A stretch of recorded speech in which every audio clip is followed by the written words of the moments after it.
Hello, my dear friends. They washed their faces with poison, slept on rotting straw, and called it elegance. Beneath velvet gowns and painted smiles, the women of the Renaissance carried secrets that reeked of perfume and decay. Beauty was not about purity, but the art of hiding filth. Each ritual, strange, intimate, and deadly, reveals how far they went to appear divine while slowly destroying themselves. Tonight, you will step inside their world, where every breath of sweetness carries the scent of death. So, before you get comfortable, take a moment to like the video and subscribe, but only if you genuinely enjoy what I do here. And let me know in the comments where you are tuning in from and what time it is for you. It is always fascinating to see who is joining us from around the world. Now, dim the lights, maybe turn on a fan for that soothing background hum, and let us embark on this journey together tonight. If one were to open a chest in a Renaissance woman's bedroom, the first thing to notice would not be silk or lace, but a single, tired piece of linen folded neatly at the top. This was her undergarment, worn not for luxury or comfort, but for modesty and necessity. Made of coarse fabric that scraped the skin when new and stiffened with use, it was something to be endured rather than enjoyed. The cloth clung to the body until it learned its shape, absorbing sweat and oil, darkening with every passing day. For most women, it would not be changed for a week, sometimes longer. Water was scarce, soap was expensive, and washing was an ordeal that few had time or means to perform. Instead, they found ways to disguise the smell and the stains, turning neglect into habit and habit into custom. Small sachets of crushed herbs or flowers were sprinkled inside the fabric folds, leaving a faint fragrance that clung to the body. These scents, often lavender, rosemary, or sage, were considered symbols of purity, though they did little more than mask the odor of decay. The linen itself was rarely scrubbed. Instead, it was aired in the sunlight before being worn again. Some believed that too much washing weakened the fibers and the flesh beneath, an idea that made dirt seem like a form of protection. It is almost amusing to imagine that they thought unwashed fabric could shield their bodies from harm, when in truth it trapped every trace of it. The texture of the garments told their own story. The inner seams grew stiff with dried sweat, and the edges frayed where the thighs rubbed together during long hours of work. Every movement reminded them of the roughness beneath their skirts. The itch became familiar, a small price for propriety. For richer women, the problem was less visible, but no less real. Fine linen and embroidery hid the same neglect beneath layers of silk gowns and perfumes. The body remained unseen, but not untouched by its own residue. Servants who dressed their mistresses learned to hold their breath, and laundresses worked with gloves when they finally dared to clean these intimate pieces. In the lower quarters of cities, where washing lines drooped between narrow alleys, it was common to see undergarments hung out only once a week. The water fetched from wells or streams was often brown, filled with silt, and sometimes shared with animals. Soap was made from animal fat and ashes, its harshness leaving the skin raw. It is little wonder women avoided it whenever they could. Rubbing coarse fabric on tender skin left marks that stung for days. Many simply brushed the garments off and put them back on, convincing themselves that air and herbs were enough. If one were to compare this to today, it would be like someone wearing the same synthetic underwear for days, spraying perfume on top, and believing it counted as hygiene. The air of Renaissance homes carried layers of scent, smoke from hearths, oils from cooking, sweat from labor, and the faint sweetness of dried herbs. Together, they created an odor that everyone accepted. No one questioned the smell of another because it was the smell of everyone. Bathing habits were irregular, and even the wealthy considered frequent washing unnecessary or dangerous. Doctors warned that water opened the pores, allowing illness to enter. A clean body, paradoxically, was thought to be more vulnerable than a dirty one. That belief turned hygiene into superstition, and superstition into routine. The undergarments themselves reflected this philosophy. Worn until visible stains appeared, they were considered used up only when the fabric could no longer hold its shape. At that point, they were boiled in lye water or cut into smaller pieces to be used as rags. Few women owned more than one or two pairs, and these were treated as private possessions, never mentioned in polite conversation. Mothers taught their daughters how to fold them discreetly, how to hide the stains with careful layering, and how to apply herbs or powders that could make them seem cleaner than they were. Cleanliness was measured not by freshness, but by concealment. Among noble women, perfumed sachets were pinned directly onto the undergarments. The sweet smell was thought to signal refinement, but the reality beneath the scent was rarely questioned. Embroidered initials decorated the fabric edges, though they did little to disguise the stiff patches where skin met cloth for too long. The maids who handled these items learned to work quickly, holding the garments at arm's length. In the grand households, even filth had a hierarchy. The mistress's stains were perfumed, the servants were left to dry. I can almost picture the irony of it, how elegance in public was stitched together by weeks of unwashed linen in private. For those living near rivers, some attempted washing, though the results were uncertain. The water was cold and filled with waste, turning the act of cleaning into one of contamination. The garments hung stiff in the wind, white for a moment before the gray returned. Women rubbed the fabric against stones, scouring away what little remained of softness. Their hands cracked from the cold, and the cloth hardened again by evening. Each week repeated the same ritual of effort and surrender until the fabric itself became thin and transparent from wear. The custom of long use without washing was rarely questioned. To wash too often was wasteful. To wash too little was ordinary. Between these two beliefs, filth found comfort. The skin beneath these garments often bore rashes, boils, or raw patches, but these were treated with oils or powders instead of water. A woman's health was considered her responsibility, yet she was given few tools to maintain it. In a world where appearance mattered more than comfort, even suffering was made to look graceful. The undergarments may have been hidden, but their effects were written across the skin of every woman who wore them. The persistence of these habits tells us much about the priorities of the time. Modesty was valued above hygiene, and endurance was mistaken for virtue. The garments were proof of discipline, of a woman's ability to tolerate discomfort without complaint. The faint fragrance of herbs gave an illusion of care, a gesture of respectability that covered decay. Beneath the perfume and propriety, the body simply endured. The idea of changing undergarments daily would have seemed absurd then, as unnecessary as bathing in the middle of winter. Cleanliness was a matter of perception, not practice. What mattered most was that no one saw, no one asked, and no one spoke. The silence was as thick as the fabric itself, holding the truth close to the skin until it became part of life. The undergarment was not just clothing. It was a symbol of compromise between comfort and custom. It was the first layer put on and the last to be removed, a secret no woman could escape. Its coarse touch lingered through days of labor and nights of rest, leaving behind marks invisible to others, but known deeply by those who wore it. The weekly ritual of wearing, perfuming, and pretending found the rhythm of feminine life in the Renaissance. It was not ignorance that kept them from washing. It was the structure of their world, where purity was judged by faith and appearances, not by the smell of linen. The truth hides easily in fabric, and so it did for centuries. What seemed like order was merely endurance wrapped in cloth. What smelled of herbs was only the scent of acceptance. The unwashed garment was more than dirt. It was a quiet confession of a society that prized reputation over reality. It was a comfort to believe that fragrance meant purity and that habit meant virtue. But the fabric never forgot. The week would pass, the scent would fade, and the cycle would begin again. The linen told the story even when the women did not. The stains grew darker, but no one noticed. Perhaps they would notice something else instead.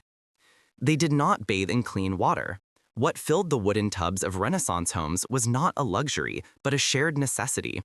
The same basin might serve a mother, her daughters, and her sisters in one evening, the water growing cloudier with every turn. The surface glistened with floating bits of leaves and skin, while the bottom collected a thin layer of pale residue. It was a ritual that felt more symbolic than cleansing. They believed the herbs steeped within could purify the skin and strengthen the spirit. Yet by the time the last woman stepped into the tub, the liquid had turned tepid and sour. The smell of wilted leaves mixed with sweat hung thick in the air, but no one questioned it. To bathe, even in reused water, was still better than not bathing at all. The leaves floating on top were thought to carry healing power: rosemary for strength, thyme for purity, mint for clarity, and sage for protection. But these herbs were rarely replaced. Once used, they were left to dry in the corners of the room, then steeped again until their color faded to brown. The mixture became dense and heavy, its scent more like damp soil than freshness. It is darkly humorous to think they believed this stagnant mixture was medicine for the body, while it was in truth closer to a mild poison of its own. The warmth of the water, when there was any, came from boiled pots carried in from the hearth. Most households did not have enough wood to keep the water hot, so by the end of the bath it was cold, thick, and coated with oil from many skins. Those who bathed first felt privileged.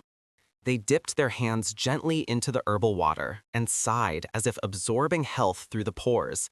But as each person finished, the water turned murkier. By the time the last among them entered, it was no longer water, but a gray soup of sweat, soap residue, and herb fragments. They stepped in with resignation, closing their eyes to avoid looking at the floating remnants. The act of bathing was more about maintaining the idea of cleanliness than achieving it. If one were to compare this to today, it would be like several people sharing the same bathwater filled with dissolved body wash and believing the foam still had cleansing power. The tubs themselves were shallow and roughly made, their wooden staves leaking slightly at the seams. When placed indoors, they left wet marks on the floorboards. A small candle flickered beside the tub, its smoke mingling with the damp scent. The women's long skirts were tucked above the knees, exposing pale skin that bore faint marks of fabric and dirt. They rubbed their arms gently, avoiding harsh movements that might release more filth into the water. The task was performed in silence, with a steady rhythm of scooping and pouring, each splash dull and muffled. The air cooled quickly, and the warmth of the bath faded faster than their illusions of purity. When the bath ended, they did not rinse. The herbal residue was left to dry naturally on the skin, forming a thin film that felt tight and sticky. This, they believed, was the essence of the herbs sinking into the flesh, sealing in health and virtue. The scent lingered for days, clinging to clothing, bedding, and hair. For them, the faint odor of mildew was proof of good care, not neglect. I find it quietly disturbing that a smell we now associate with rot once signified health. Servants carried the used water outside, pouring it near gardens or behind stables. The patches of ground where it soaked became dark and soft, feeding weeds more than flowers. The buckets were rarely scrubbed before being refilled, and so each new bath began with traces of the last. In some homes, especially in towns where space was scarce, the same water was reheated the next day. What had started as an herbal infusion became a stew of old oils and decaying leaves. No one spoke of this openly, it was simply understood. For those with means, the ritual was more elaborate, but no cleaner. Large copper tubs lined with linen stood in the middle of chambers, surrounded by scented candles. Yet even there, the water was reused by several family members. Maids refilled the top with fresh herbs to hide the state beneath. The steam rising from the tub carried a sweet, earthy smell that masked the truth. A noblewoman stepping in might have felt refined, but beneath the surface floated the same mix of dirt and perfume that marked every other household. The water was seen not as a medium for cleaning, but as a vessel of transference. Whatever good the herbs possessed was thought to pass from one person to another through the liquid. The idea of contamination did not exist. To share bathwater with family was to share their vitality, a symbolic communion of body and spirit. The logic seemed sound enough in a world that prized togetherness over hygiene. But what truly passed between them were the invisible traces of illness, bacteria, and skin disease that found comfort in the lukewarm water. Some healers recommended adding wine or vinegar to the mixture, claiming it strengthened the effect. The sharp scent might have covered the staleness for a while, but it also irritated the skin, leaving red patches that women mistook for renewed blood flow.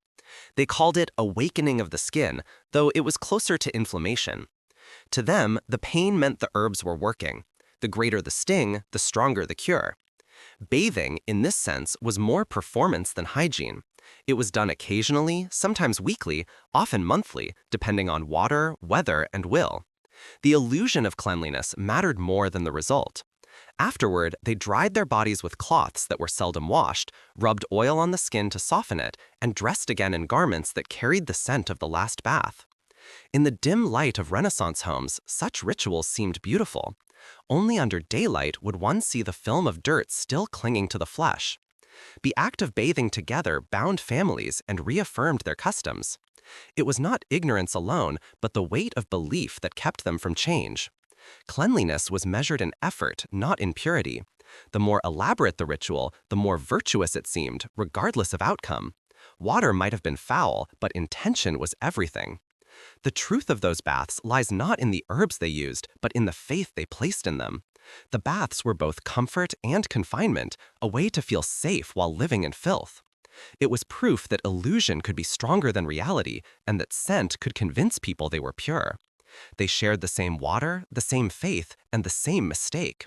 They left the tubs believing the body renewed.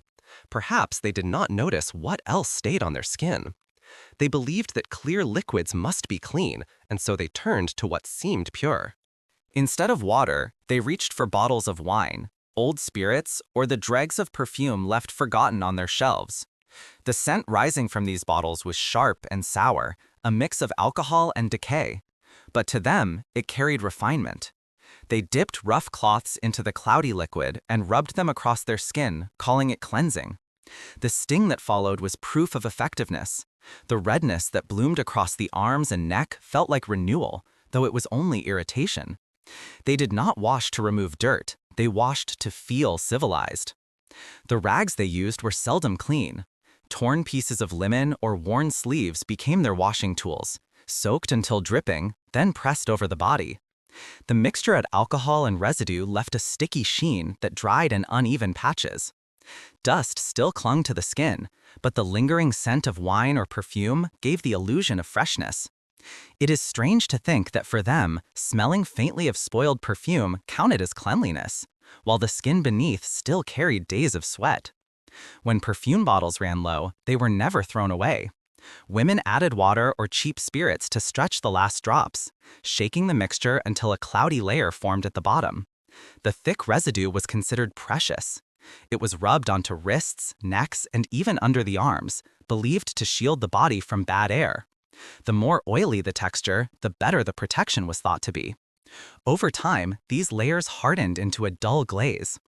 Under candlelight, the skin shone faintly, not from health, but from residue that sealed in every trace of dirt. In many homes, this ritual replaced bathing entirely.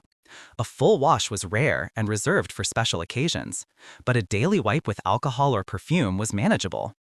Bottles of cheap spirits were easy to find. Distillers sold them by the jar, and perfumers offered rejected mixtures at a lower price. The ingredients were unknown, often mixed with turpentine or vinegar, but the sharp burn was mistaken for purity. When the cloth touched the skin, it left a cool sensation followed by dryness that they took as proof of cleanliness. In truth, the surface might have been wiped, but the pores remained clogged with sweat and powder. The smell of a Renaissance street revealed this quiet ritual. Air thick with wine, smoke, and flowers that had long lost their sweetness. Each passerby carried a different blend, one reeking of lavender turned sour, another of rose dulled by vinegar.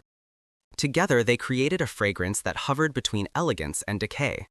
If one were to compare it to today, it would be like people spraying themselves with expired cologne mixed with disinfectant and calling it a beauty routine.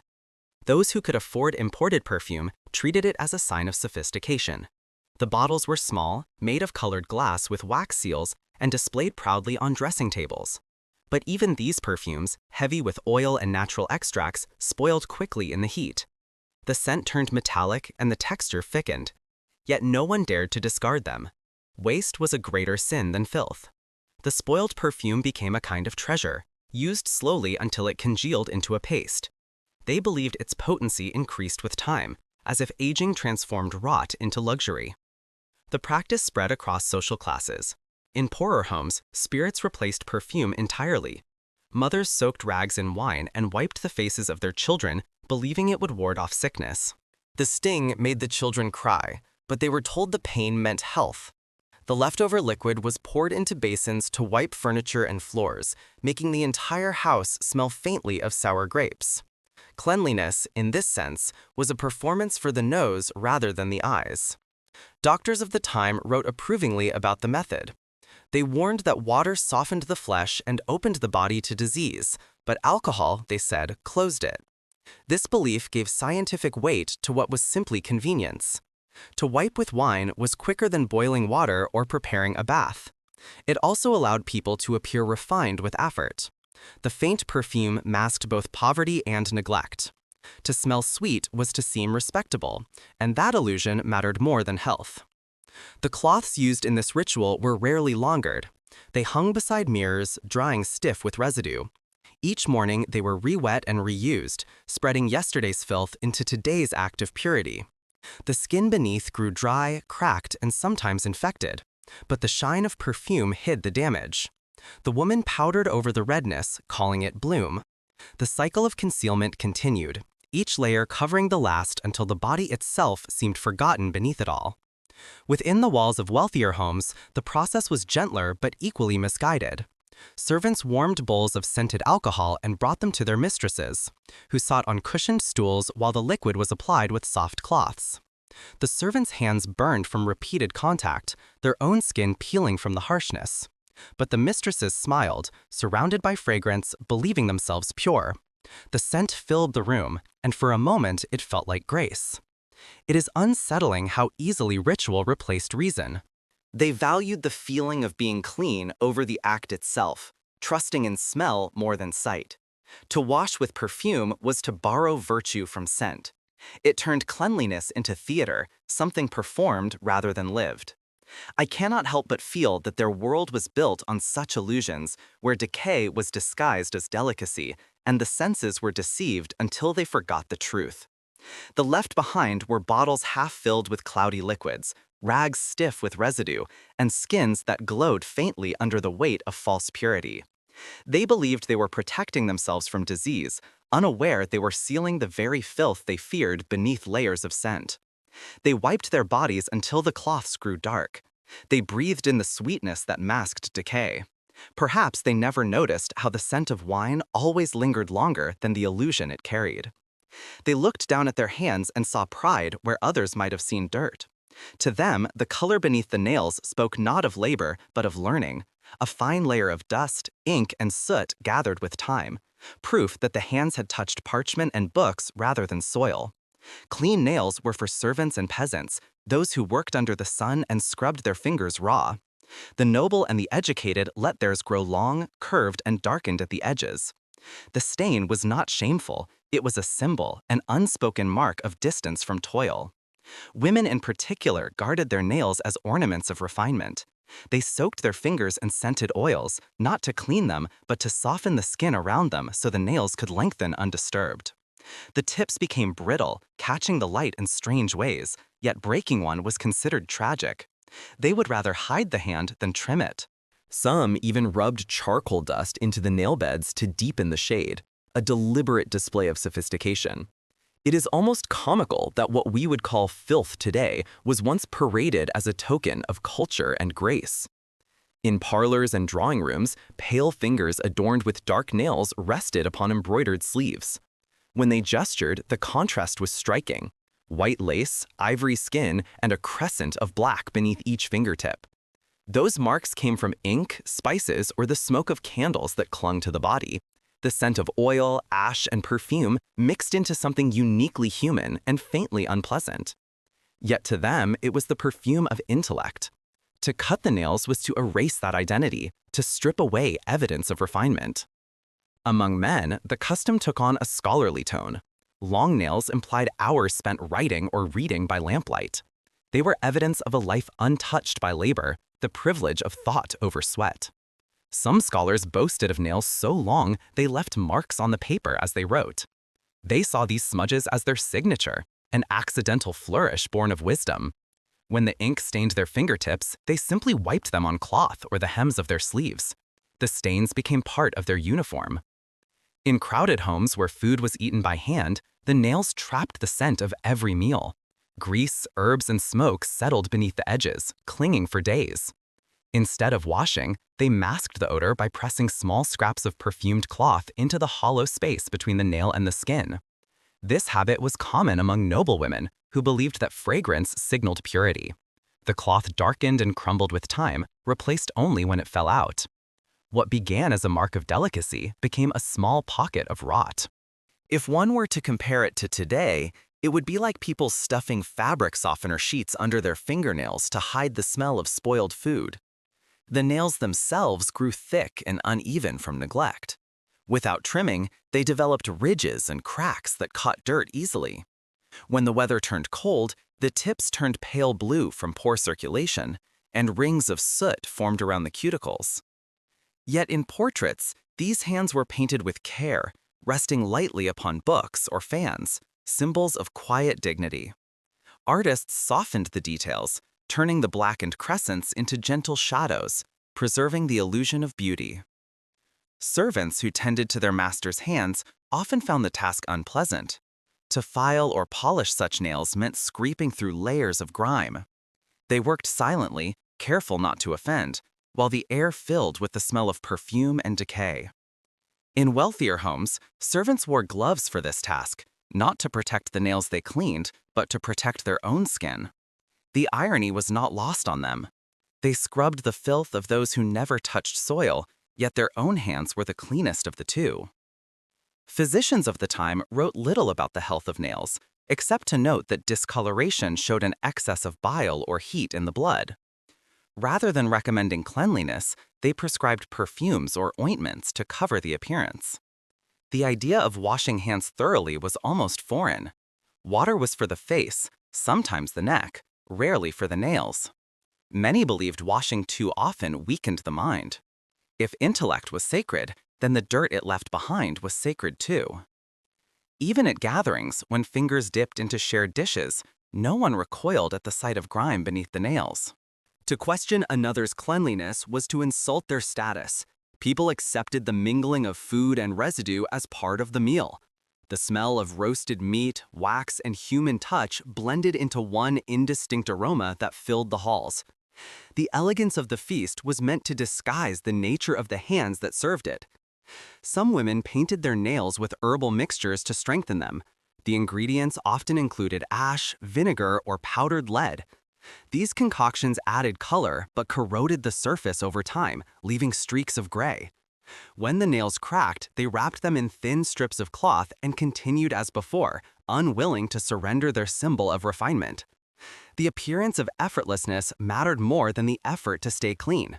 I find something quietly tragic in that, the way beauty was measured by distance from labor, even if it meant living with decay. The black beneath nails became a metaphor for the age itself.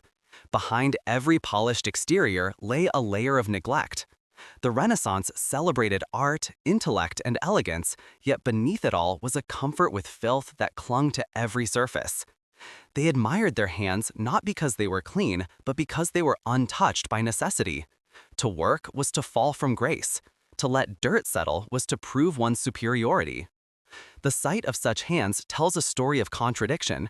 They sought refinement but carried corruption at their fingertips. The stains beneath the nails were not accidents but statements, quiet affirmations that purity was never meant for everyone. They lifted their hands with pride, believing the darkness there meant enlightenment. They hid decay beneath fragrance and polish. In the silence of their halls, one could almost mistake the stench of neglect for the scent of nobility. They believed that a white smile was a sign of virtue. To achieve it, they turned to the most common powder in their homes, the gray dust left behind after a fire. Ash from the hearth, mixed with coarse salt and a splash of vinegar, became their morning ritual. They scooped the mixture with their fingers, pressing it onto their teeth and rubbing until their gums bled. The taste was bitter and metallic, the texture gritty, but they called it purity. The sting on their tongues felt like progress, the pain like proof that beauty required endurance. Clean water was scarce, brushes were unknown, and yet every household had ashes. Fire was constant, and from its remains they created what they believed to be cleanliness. Women gathered small bowls of this mixture on their dressing tables, sometimes decorated with dried flowers to make the practice appear elegant. The vinegar gave a sharp scent that filled the air, while the salt crystals scraped at the enamel. The first touch burned slightly, but as the mouth numbed, they continued until the paste turned dark from blood and residue. They rinsed with wine or nothing at all, spitting into the fire so that the flames might purify what was expelled. The logic was circular but comforting. What came from fire should return to it.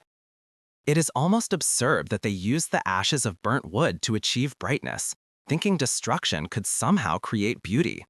The custom spread quickly among both the poor and the wealthy. For those with little, the ingredients were free and abundant.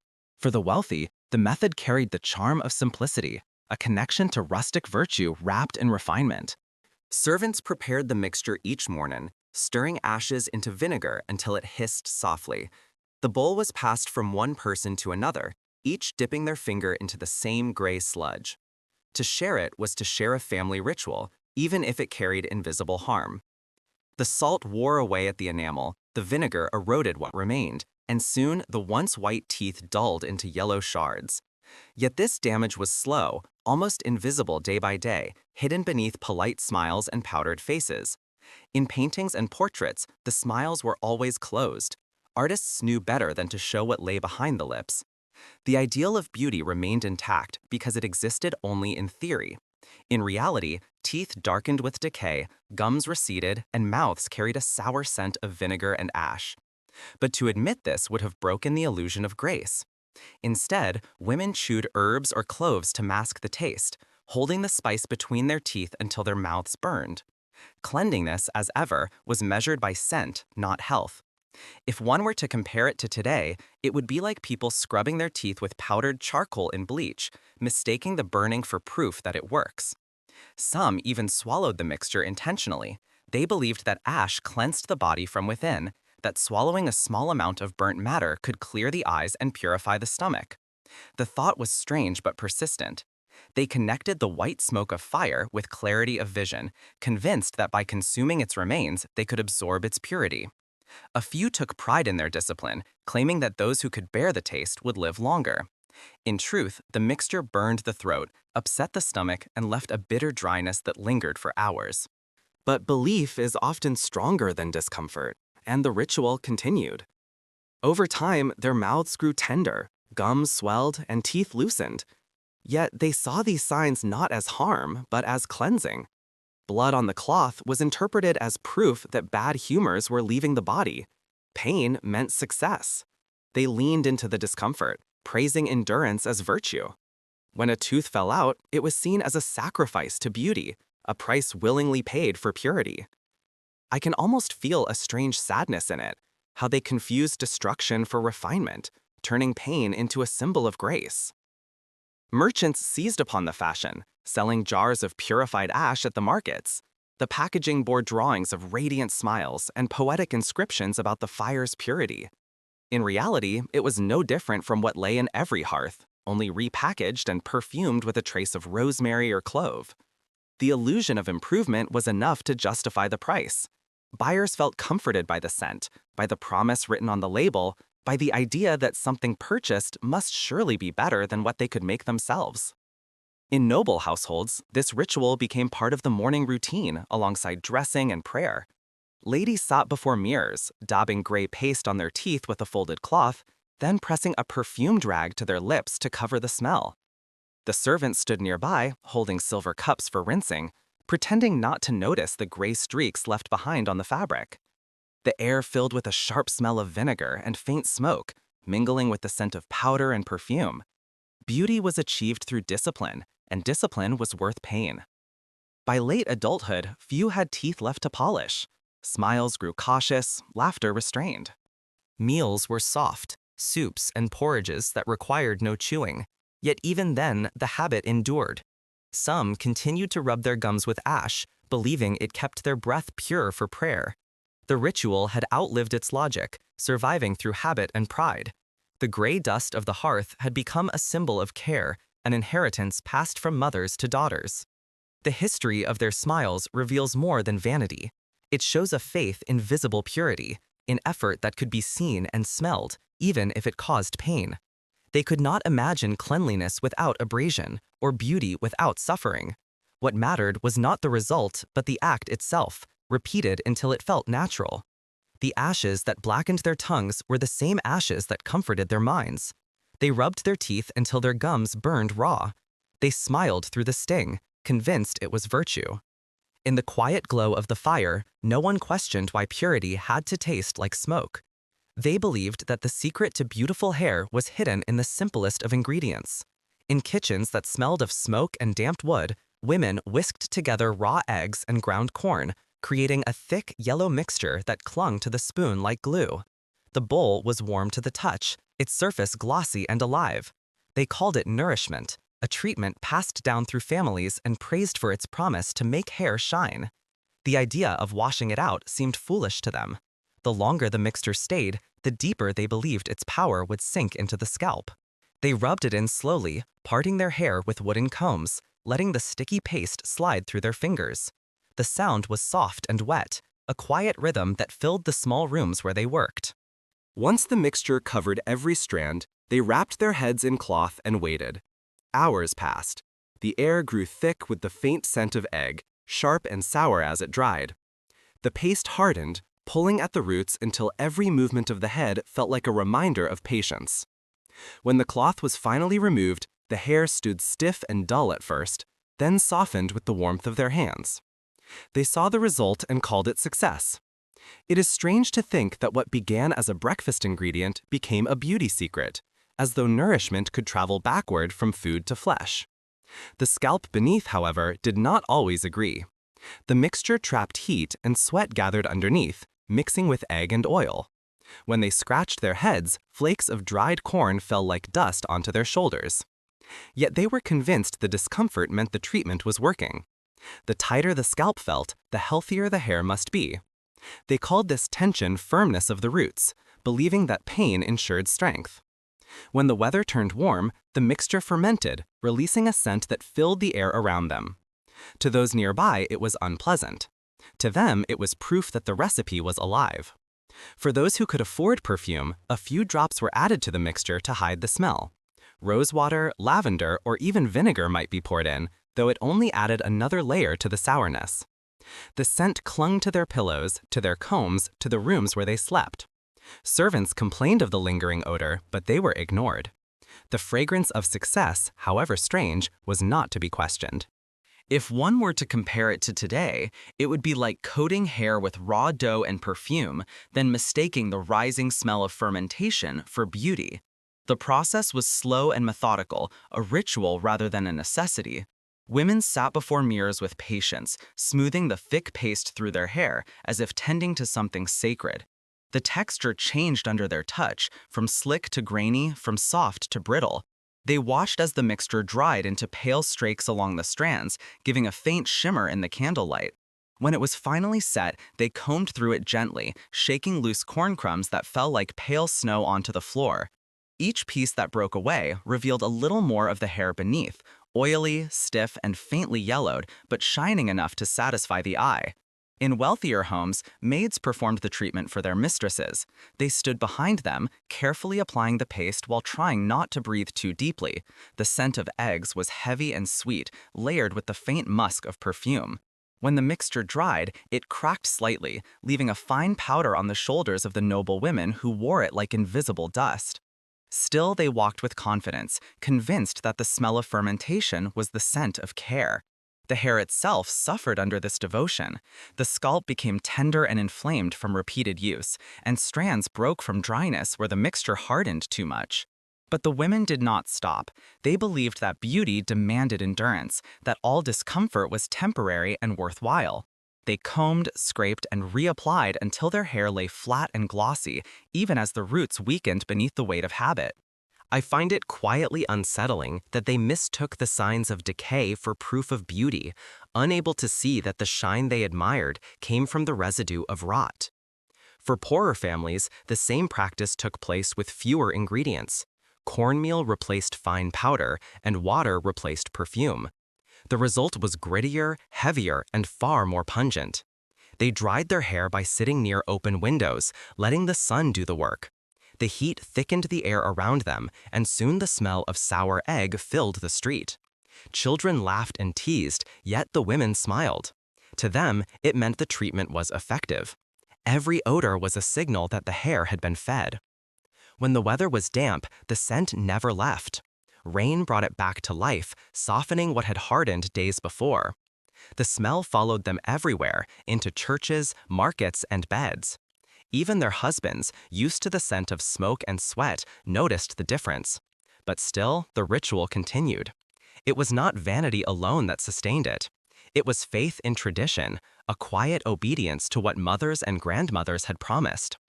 Merchants began to sell pre-mixed powders of corn and crushed herbs, promising purity and ease. The jars were labeled with grand claims, for shining locks, for noble hair, for eternal strength. Few questioned what was inside.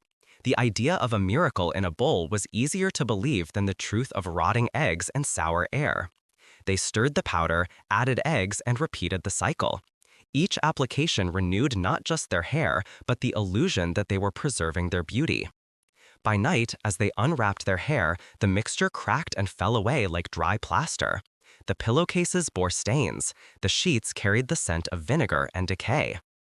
They slept through it, dreaming of purity and grace, never suspecting that their comfort had turned to contamination. To wake with the smell of sourness was simply to wake as they always had. They pressed the mixture deeper into their scalps, believing in its magic. They breathed in the sourness and called it sweetness. Somewhere between faith and habit, the line between care and decay disappeared. They collected what the body no longer needed and called it useful. In the corners of their homes stood large clay jars, heavy and damp, filled with what the family had produced over the course of days. The air around them carried a faint, sour tang that grew stronger each morning. They believed this liquid held a kind of strength, that its sharpness could strip away stains no other substance could touch. When a dress was soiled or an apron marked by work, it was not soap they reached for, but the jar. The thought of waste was unthinkable, and so nothing of the body was wasted. Women poured the yellow liquid into basins, their hands steady from practice. They added a handful of ash or salt to thicken it, stirring until the smell spread through the room. Cloth was then lowered into the mixture, pressed and rubbed until bubbles rose to the surface. The heat of fermentation made the liquid warm, almost alive. It hissed faintly as fabric met the surface, as though something hidden within was waking up. The garments turned lighter in places, the stains fading under the acid touch. They believed it was purification, though the scent of what they called cleanliness lingered long after drying. It is unsettlingly ironic that what should have been discarded became the very thing they trusted to make themselves clean. Families treated this chore as routine. Children fetched the jars. Men carried the rinsing water, and women handled the rest.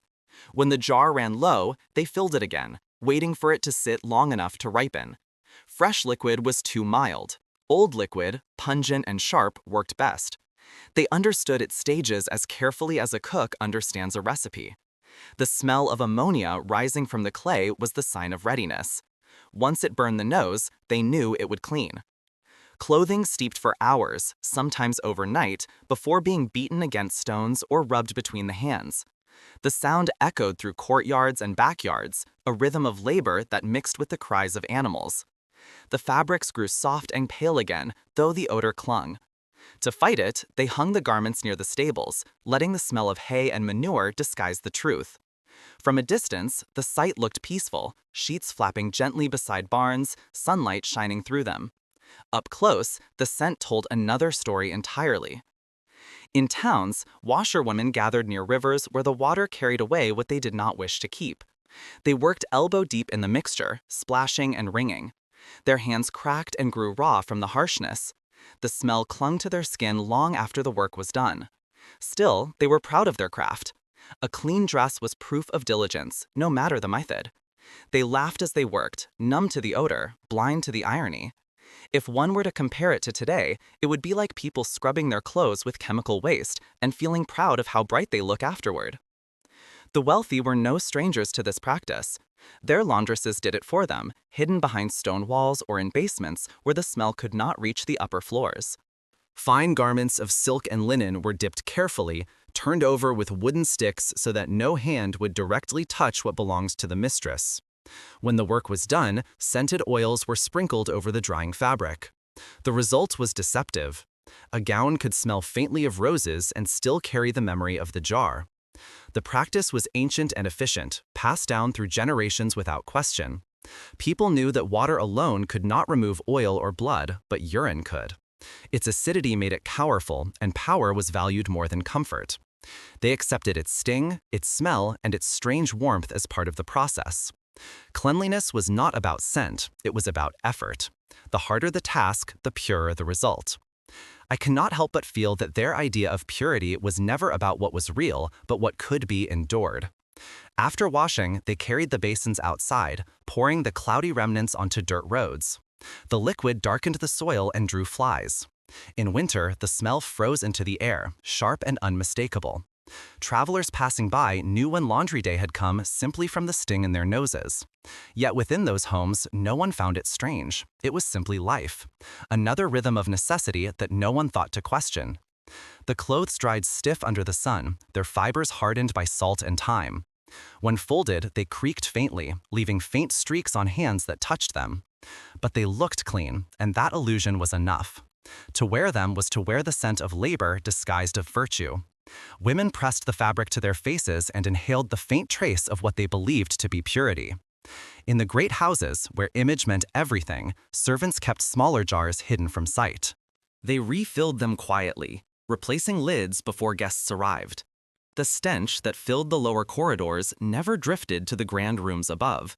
There, silk curtains swayed in the breeze, masking the truth that beneath every polished floor was the smell of what no one wished to name. The ritual of washing in such a way was not born from ignorance alone. It came from survival, from making use of what was available. Soap was expensive, water was limited, and the body provided what was free. In their minds, there was nothing dirty about it. There was only practicality. The jar stood as a quiet symbol of thrift and endurance, something no home could do without. They scrubbed their dresses in the warmth of their own waist. They hung them proudly in the sunlight, believing them pure. Even now, the thought of it lingers, as if the air itself remembers what they called clean. They stood over small clay bowls where smoke curled upward in pale gray ribbons, believing that the rising haze carried purity with it. The air was heavy with the scent of burnt fabric, a smell both sour and sweet, filling the corners of the room until breathing itself felt thick. Old undergarments, worn until the fibers thinned, were torn into strips and tossed into the bowl. As the fire caught, it released the faint crackle of oil and sweat long absorbed into the cloth. They crouched above the smoke, lifting their skirts carefully, letting the vapors wrap around them. It was not pleasure that drove them to this ritual, but faith. The smoke, they said, cleansed what could not be washed. They called it a scent bath, though no water was involved. In their minds, the fire purified everything it touched, and its smoke carried that same sanctity to the body. Women believed that by allowing the smoke to drift beneath their clothing, it would erase the smell of age, of work, of life itself. The skin would carry the faint aroma of the fabric instead, a memory of linen, ashes, and herbs burned together. The line between cleansing and concealment vanished. The fire consumed what was dirty, and the body absorbed what remained. It is oddly tragic that they thought smoke could mask decay when all it did was replace one odor with another. The ingredients varied from home to home. Some burned linen soaked in oil. Others mixed dried flowers or spices into the flame to sweeten the air. A few used resin or wine, thinking the scent more refined. Yet all shared the same method: crouch close to the bowl, eyes closed, skirts raised enough for the smoke to reach its destination. The sensation was warm, sometimes uncomfortably so, but they endured it. The heat against the skin felt like proof that the ritual worked. The smell clung for hours afterward, trapped between layers of fabric, sweet at first, then acrid. In dim rooms where light filtered through narrow windows, the smoke drifted lazily upward, curling against walls darkened by soot. The bowl sat on the floor, glowing faintly as women leaned forward in silence. No words were spoken. The act was private, almost sacred. When finished, they pressed cool cloths to their faces as though washing away the evidence of what they had done. The ashes were left in the bowl until morning, when they were collected and stored in small jars. These ashes, mixed with oil, became ointments that were rubbed on the skin as perfume or protection.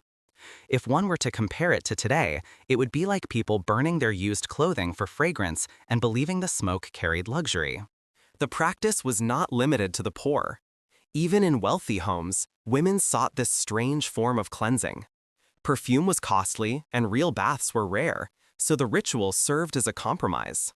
Servants prepared the bowls, lighting the fabric with trembling hands, then left the room quietly to give privacy. Behind closed doors, the same ritual repeated, the smell of burnt linen, the hiss of flame, and the faint sigh of satisfaction as the smoke touched skin. When the mistress emerged, her dress carried a new scent, heavy and dark, and she smiled as if purity itself had returned to her. Medical texts of the time even praised the ritual. Physicians claimed that warm smoke tightened the flesh and protected against disease. Some recommended specific herbs, thyme for strength, sage for purity, and rose petals for modesty. The instructions were careful and poetic, transforming what was essentially fumigation into art. The idea spread quickly. To burn cloth was to burn shame, and to stand in its smoke was to reclaim innocence. They believed that what fire touched became holy. But the ritual had its dangers. The fumes were thick, the heat uneven. Some fainted from lack of air. Others suffered burns when the bowls flared suddenly. A few households caught fire entirely, though these incidents were whispered about rather than written down. To admit the risk was to admit foolishness, and pride rarely allowed that. The women continued, convinced that the discomfort was simply part of the process. Beauty and pain had long been companions in their world. Over time, the ashes became a new tool of care. They mixed the powder with oil or animal fat to create a gray paste, which they rubbed on their skin as a seal against odor. The paste left stains on linen and a faint smell of smoke wherever they went. Still, it was considered progress. To smell of ashes was better than to smell of sweat. The illusion of purity mattered more than comfort. I find it quietly haunting that their notion of cleanliness depended on destroying the very fabric meant to cover them. The air inside these rooms never fully cleared. Days later, the faint odor of burnt fabric lingered in corners, trapped in curtains and hair. The women grew used to it, carrying the scent wherever they went, mistaking familiarity for success. To them, it was proof that they were cared for, that their bodies were maintained according to the best knowledge of their time. In the stillness after each ritual, the ashes cooled and darkened, symbols of a strange victory over dirt. The bowl was cleaned, the floor swept, and life went on as if nothing had happened, but the scent remained, weaving itself into their daily existence, like a quiet reminder of the lengths they went to for purity. They sat in the smoke and called it sanctity. They gathered ashes and called them perfume. What they could not cleanse with water, they offered to fire, never realizing the price it took in return. They wore layers of fabric so heavy that even the simplest act of the body had no escape. Beneath the folds of linen and wool, the air grew warm, the skin damp, and the cloth absorbed what it could. The dresses were thick, made to guard modesty and shape, but they also trapped everything that touched them. When nature called, there was no undressing, no privacy, only a careful shift of fabric and quiet acceptance. The liquid spread through the layers, slowed by petticoats and undergarments, until it stopped, hidden from sight. They straightened their posture, let the fabric fall back into place, and walked on as if nothing had happened. The dampness cooled quickly in the air. By nightfall, the dress was dry again, stiff in places, marked faintly with pale traces of salt. To them, this was simply part of life. A woman's dress was not easily removed, and many wore it from dawn until sleep. Washing such heavy garments was nearly impossible. Water had to be carried, fires lit, and drying took days. It was easier to air the dress by a window, to let wind and sunlight do what they could. In the morning, the fabric would be crisp, and that was enough. The faint sourness that lingered was familiar, a scent tied to daily existence. It is grimly amusing that what should have been washed away became something so ordinary that no one questioned it anymore. The structure of their clothing made this inevitability worse. Dresses reached the ground, dragging through dirt, straw, and dust. Beneath them, thick underskirts layered like armor against both cold and shame. The combination created a perfect trap. When accidents happened, as they often did, there was no practical way to cleanse what lay between. Instead, they trusted the air to do the work, lifting the hems in secret corners or over small stools near the hearth. The heat of the fire dried what the body had left behind, turning moisture into faint marks that no one dared name. For poorer women, the problem was constant. They worked long hours in fields or kitchens where there was little chance to step away. The dresses grew heavy with sweat, smoke, and the occasional darkened stain. At the end of the day, they shook the skirts out, hung them by the door, and wore them again the next morning. Each layer told the story of effort, bent backs, wet hems, and unspoken endurance. Cleanliness was a luxury for those who had servants and spare clothing. For everyone else, it was a compromise with necessity.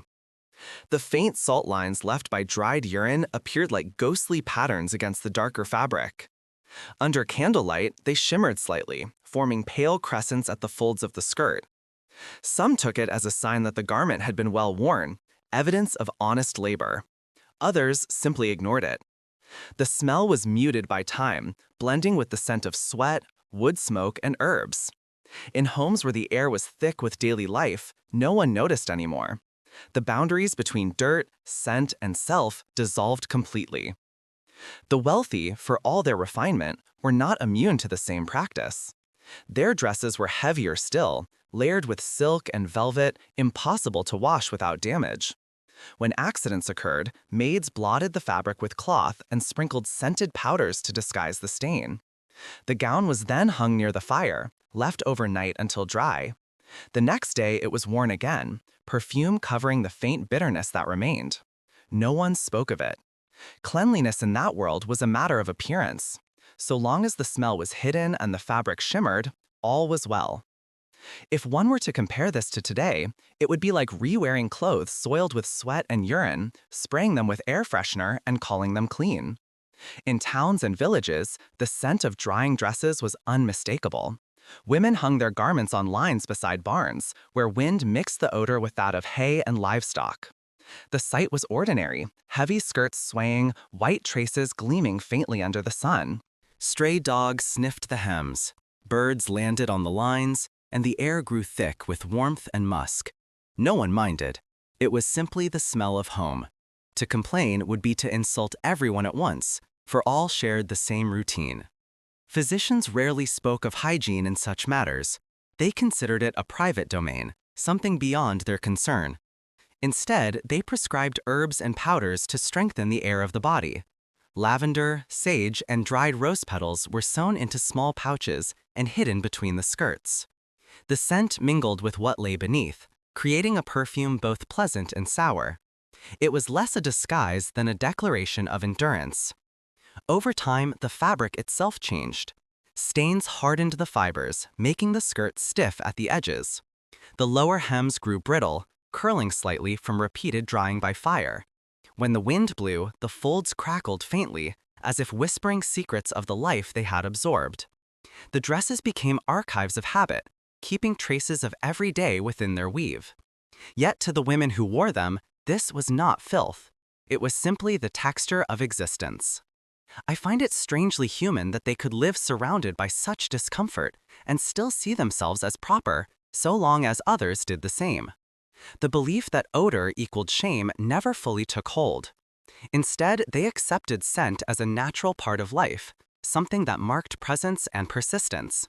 To smell of labor was to prove one had lived, and to erase that smell seemed unnatural. They feared disease, yes, but they also feared exposure. The layers of fabric offered both warmth and secrecy, a shield against judgment, even as it held in decay. When the day's work ended and the fire burned low, dresses hung in quiet rows, pale marks glinting like frost.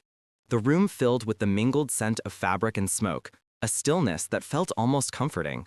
The women looked at the dresses drying in the orange glow and saw not dirt but completion. Tomorrow would bring the same ritual again, sweat, labor, and patience stitched into every seam. They lifted the same dresses from the line each morning and called them clean. They pressed their hands to the fabric, trusting the sun to have done enough. In their still world of habit and endurance, even the stains learned how to stay. They believed that the path to beauty was found in the glow of the skin, and so they created their own kind of shine. Inside every home, near the hearth where smoke curled against the walls, small pots of melted animal fat rested on the edge of the fire. The fat came from pigs, sheep, or cows, whatever could be spared after a meal. It was thick, pale, and soft when warm, cooling into a waxy balm that women spread across their faces. To make it darker and richer, they mixed it with soot gathered from the fireplace. The result was a dark cream that shimmered faintly in the light. They called it protection, believing the fat would seal the skin against cold air and that the soot would smooth and polish it. When they touched the mixture, it clung to their fingers like tar. They spread it carefully over their cheeks, noses, and chins, watching how it caught the light. The face became glossy, almost reflective, and this sheen was seen as health. To them, dull skin meant weakness. Shine meant life. The smell was faintly rancid, a mix of burnt wood and animal grease, but it was familiar, even comforting. They had grown used to it, as one grows used to the sound of their own breath. It is difficult not to smile at the thought that they mistook the gleam of soot and fat for the glow of youth. The mixture dried slowly, forming a thin film that trapped warmth and sweat beneath it. In cold months, it softened the skin enough to prevent cracking, but in summer, it made every pore ache. The layer collected dust from the air, specks of ash from fires, and even crumbs of flour or hay. Yet when they looked in polished metal mirrors, the reflection seemed smooth. The imperfections disappeared under the shine. Vanity and necessity became the same thing. They convinced themselves that beauty and protection came from the same hand. For poorer women, animal fat was easier to come by than any proper cosmetic.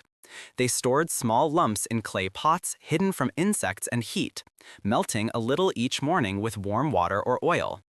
The soot came from the same fire that cooked their meals, scraped from the inside of iron pots. They mixed the two until the color turned deep gray. The application was simple. Fingers dipped, rubbed, and smoothed across the skin. When they left their homes, the sunlight struck their faces and made them glisten faintly. They called it radiance. Others called it resilience. The wealthy followed the same ritual, only with refinement. Instead of plain soot, they used lamp black, the fine powder that collected at the tips of burning wicks. They filtered the fat through linen to make it pure, added herbs or rose oil for fragrance, and stored it in jars of glass. Yet the essence was the same. Animal fat and smoke blended into beauty. Servants applied the balm for them, pressing gently, careful not to smear it unevenly. The result was striking from a distance, but up close, the skin looked heavy, as though breathing through a film of oil. Still, in a world where appearance mattered more than comfort, no one complained.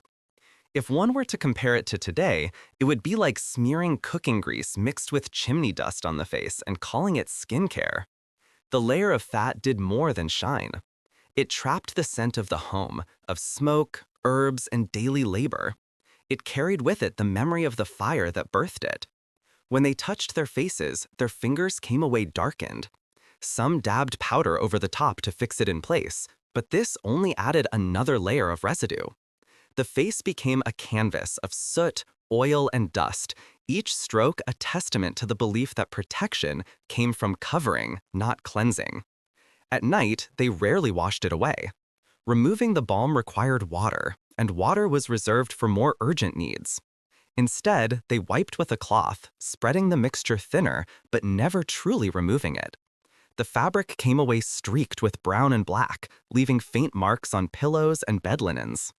The smell of smoke clung to their hair and skin, mingling with sweat and the faint sweetness of herbs. By morning, the layer had settled again, and they applied more. The old and the new merged until there was no beginning or end. The ritual was practical in its origin, born from necessity. The air of their world was dry and harsh, and fires burned in every room. Skin without protection cracked and bled easily. The fat sealed it, giving relief even as it soiled. But as with many habits born of survival, it turned into a standard of beauty. Smoothness was a sign of care, gloss a mark of refinement. To appear unpolished was to seem careless. No one wanted to look raw or bare. The darker the shine, the more effort it suggested. Over time, the pores clogged, the skin thickened, and fine lines deepened where the mixture dried and pulled tight. Some developed sores or rashes, but they blamed the air, not the balm. Others added new ingredients, ashes from burnt herbs, bits of beeswax, or crushed petals to improve the scent. The result was always the same, a face that looked sculpted but felt suffocated. I find it quietly fascinating how their pursuit of softness created only hardness, how every layer meant to protect ended up trapping decay beneath. In crowded gatherings, the heat made the mixture melt slightly.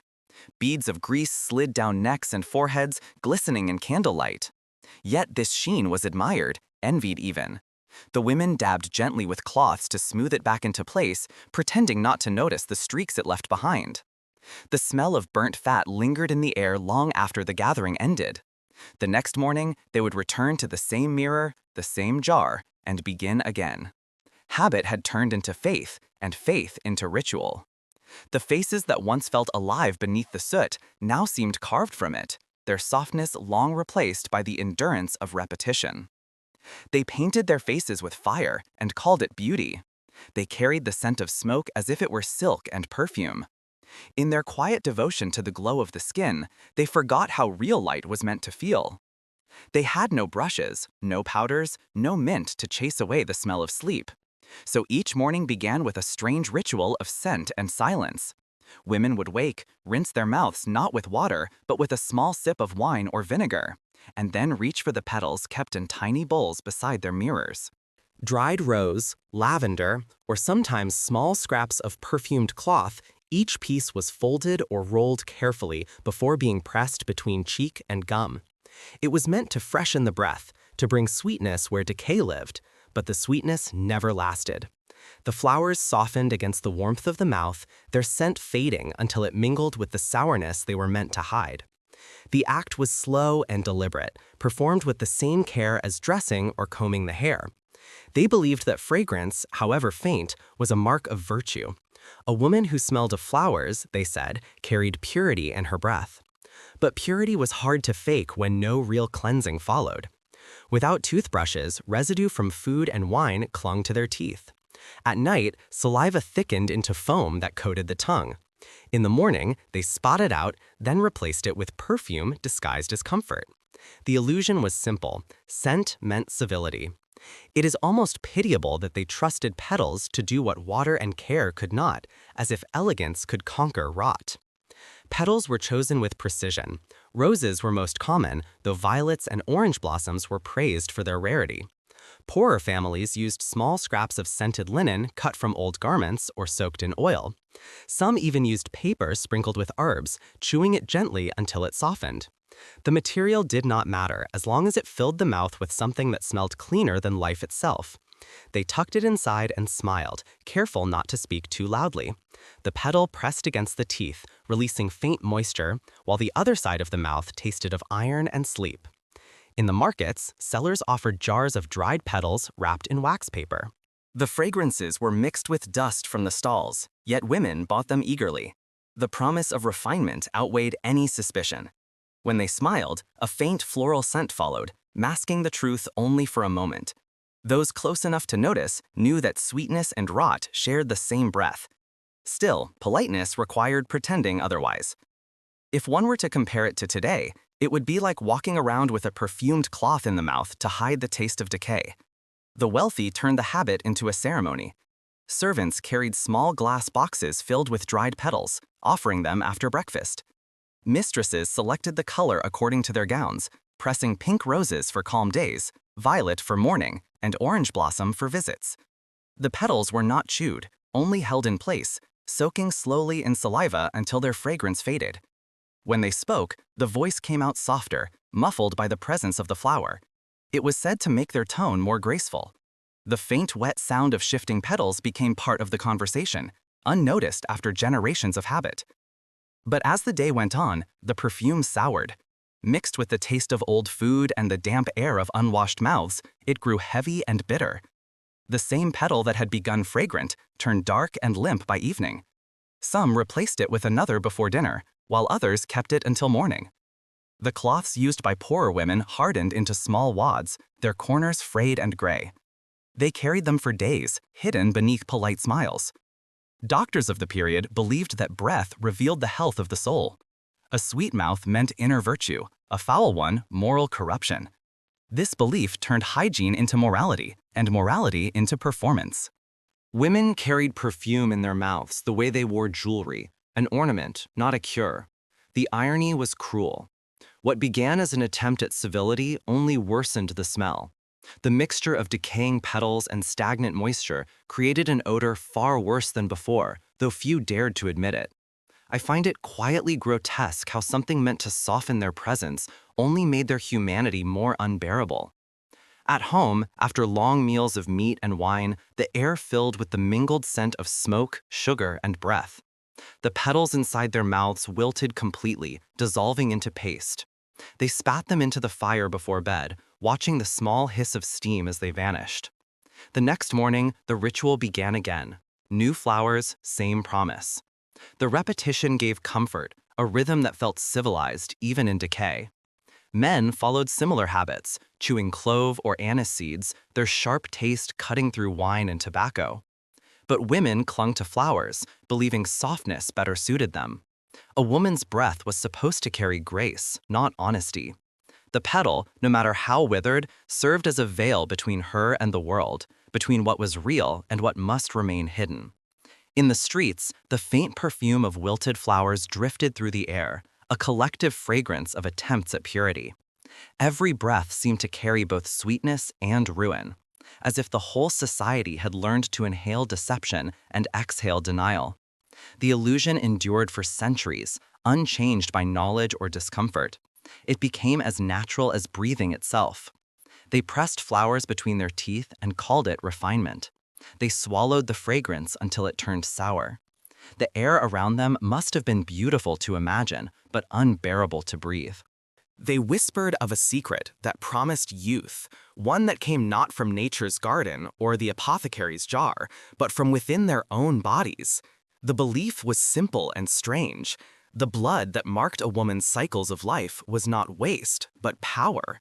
They said it carried vitality, that it flowed with the essence of renewal. In darkened rooms, lit only by candlelight, women collected it carefully, sometimes on cloth, sometimes in small ceramic cups. The act was private, whispered about, but rarely condemned, because behind closed doors, everyone knew someone who practiced it. The blood was mixed with ground rice to make a paste, soft and pale pink at first, then darkening as it dried. They spread it over their faces with steady hands, believing that in its warmth lay the key to eternal youth. The scent was faint and metallic, familiar and yet forbidden. They felt no revulsion, only reverence. To them, this substance was proof of their womanhood, their life force turned outward. When pressed against the skin, it cooled and tightened, pulling at the cheeks and chin as it hardened. In the mirror's dim reflection, their faces looked smooth, the imperfections hidden beneath the film. They waited for the sensation to pass, and when it cracked, they smiled, convinced it was the feeling of age itself being shed. It is strange to think that they found beauty in something that most sought to hide, as if vanity could turn the body's own secrets into salvation. Not everyone used it fresh. Some allowed it to dry, grinding the flakes into fine powder and storing them in small glass jars labeled discreetly with ribbons or initials. They mixed this dust with oil or water before bed, creating creams that promised to preserve the bloom of youth. To those who used it, the act felt empowering. They said the body provided everything it needed: blood to renew the flesh, fat to soften the skin, and herbs to perfume it. Nature was generous, and womanhood was its laboratory. Yet behind this confidence was desperation, the endless fear of losing what time always claims first. The texture of the mask was peculiar, smooth when applied, gritty when dry. It left faint stains on fingers and cloth. The smell clung to the air long after the candles burned low. Servants who cleaned the rooms in the morning found bowls and linens marked with reddish-brown traces, and though they knew what it was, they said nothing. Silence was part of their duty. Some even adopted the practice themselves, convinced that what benefited their mistresses could not be wrong. Knowledge, after all, trickled downward, just like everything else. Among the wealthy, the ritual took on refinement. They mixed the blood with crushed pearls or powdered rice, calling it the balm of vitality.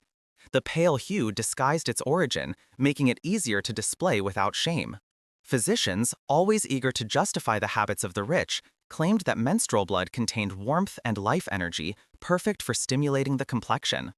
The more delicate the woman, they said, the more potent her blood must be. In that twisted logic, fragility became a mark of worth, and the very thing that weakened them was sold as their power. If one were to compare it to today, it would be like people bottling their own waste in luxury jars and selling it as miracle skincare. For poorer women, the ritual was simpler but no less serious. They used cloths to collect the blood, soaking them in water to release what could be saved.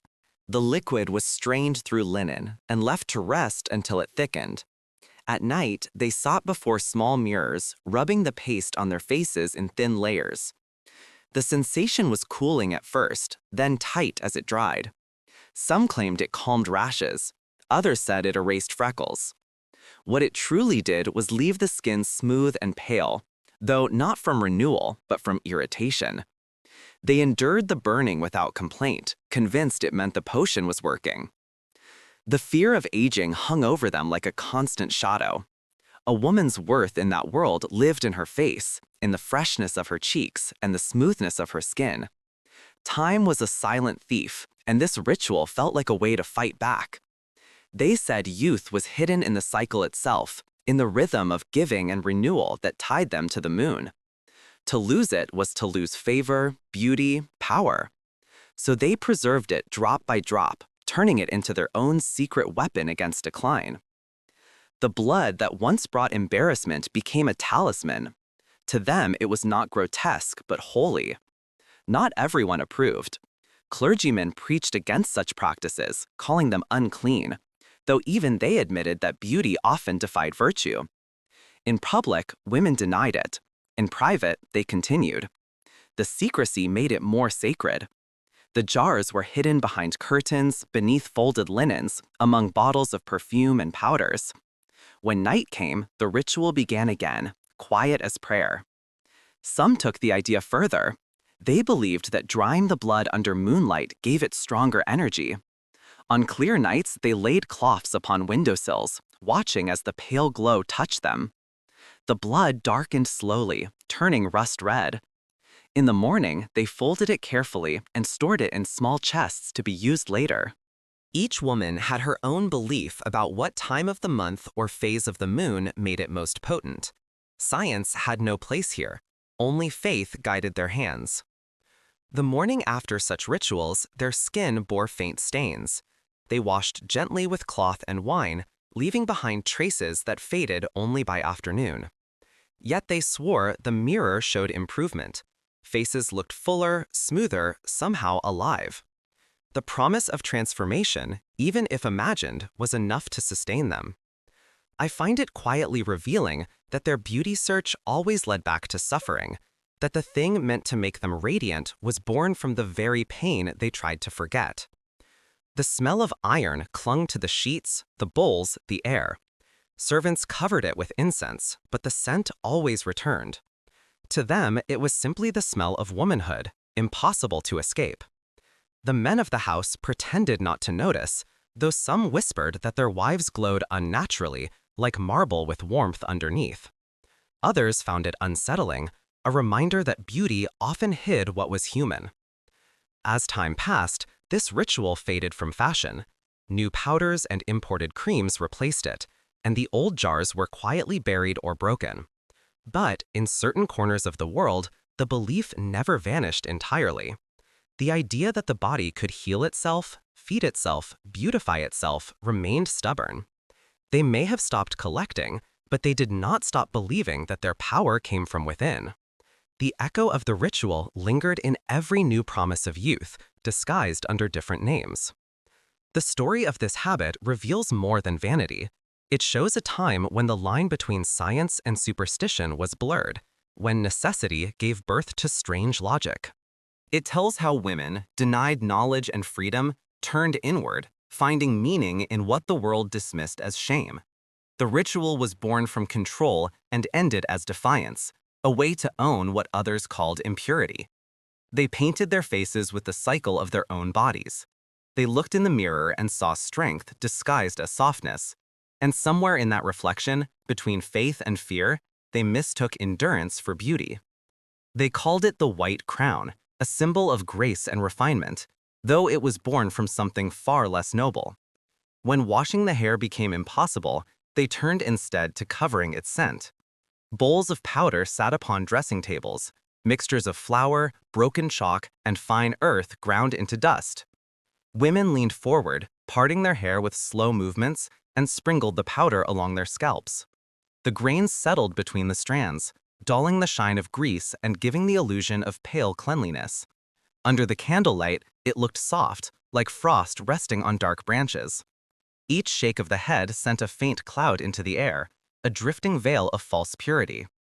The sound was faint, a soft hiss as the powder met the hair. The air filled with its dry scent, part sweetness, part stone.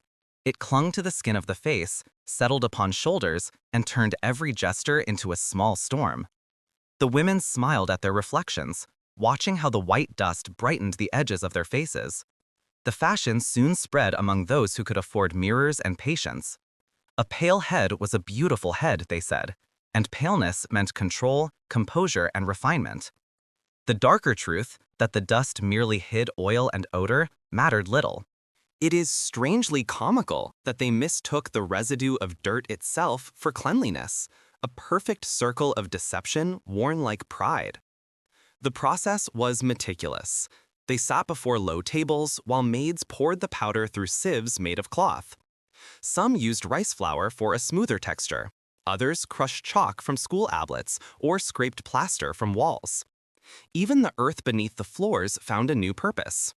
Once the powder was ready, it was stored in small jars wrapped with ribbons, each labeled with the type of scent added: rose oil, lavender, or sometimes vinegar to keep away insects. Before gatherings, women tapped the jars gently, letting the dust fall into their palms, then patted it along their hairline, temples, and crown. The transformation was immediate. Dull, greasy strands turned pale and matte, and in the dim light of evening, no one could tell the difference between neglect and elegance. For the wealthy, the ritual was a spectacle. Servants stood ready with combs and feathers to spread the powder evenly, brushing it through layer by layer until the hair shimmered white. When they moved, faint trails followed behind, like mist disturbed by movement. It was said that in ballrooms, one could tell the class of a woman by how much dust trailed in her wake. Those with the thickest clouds were considered the most refined.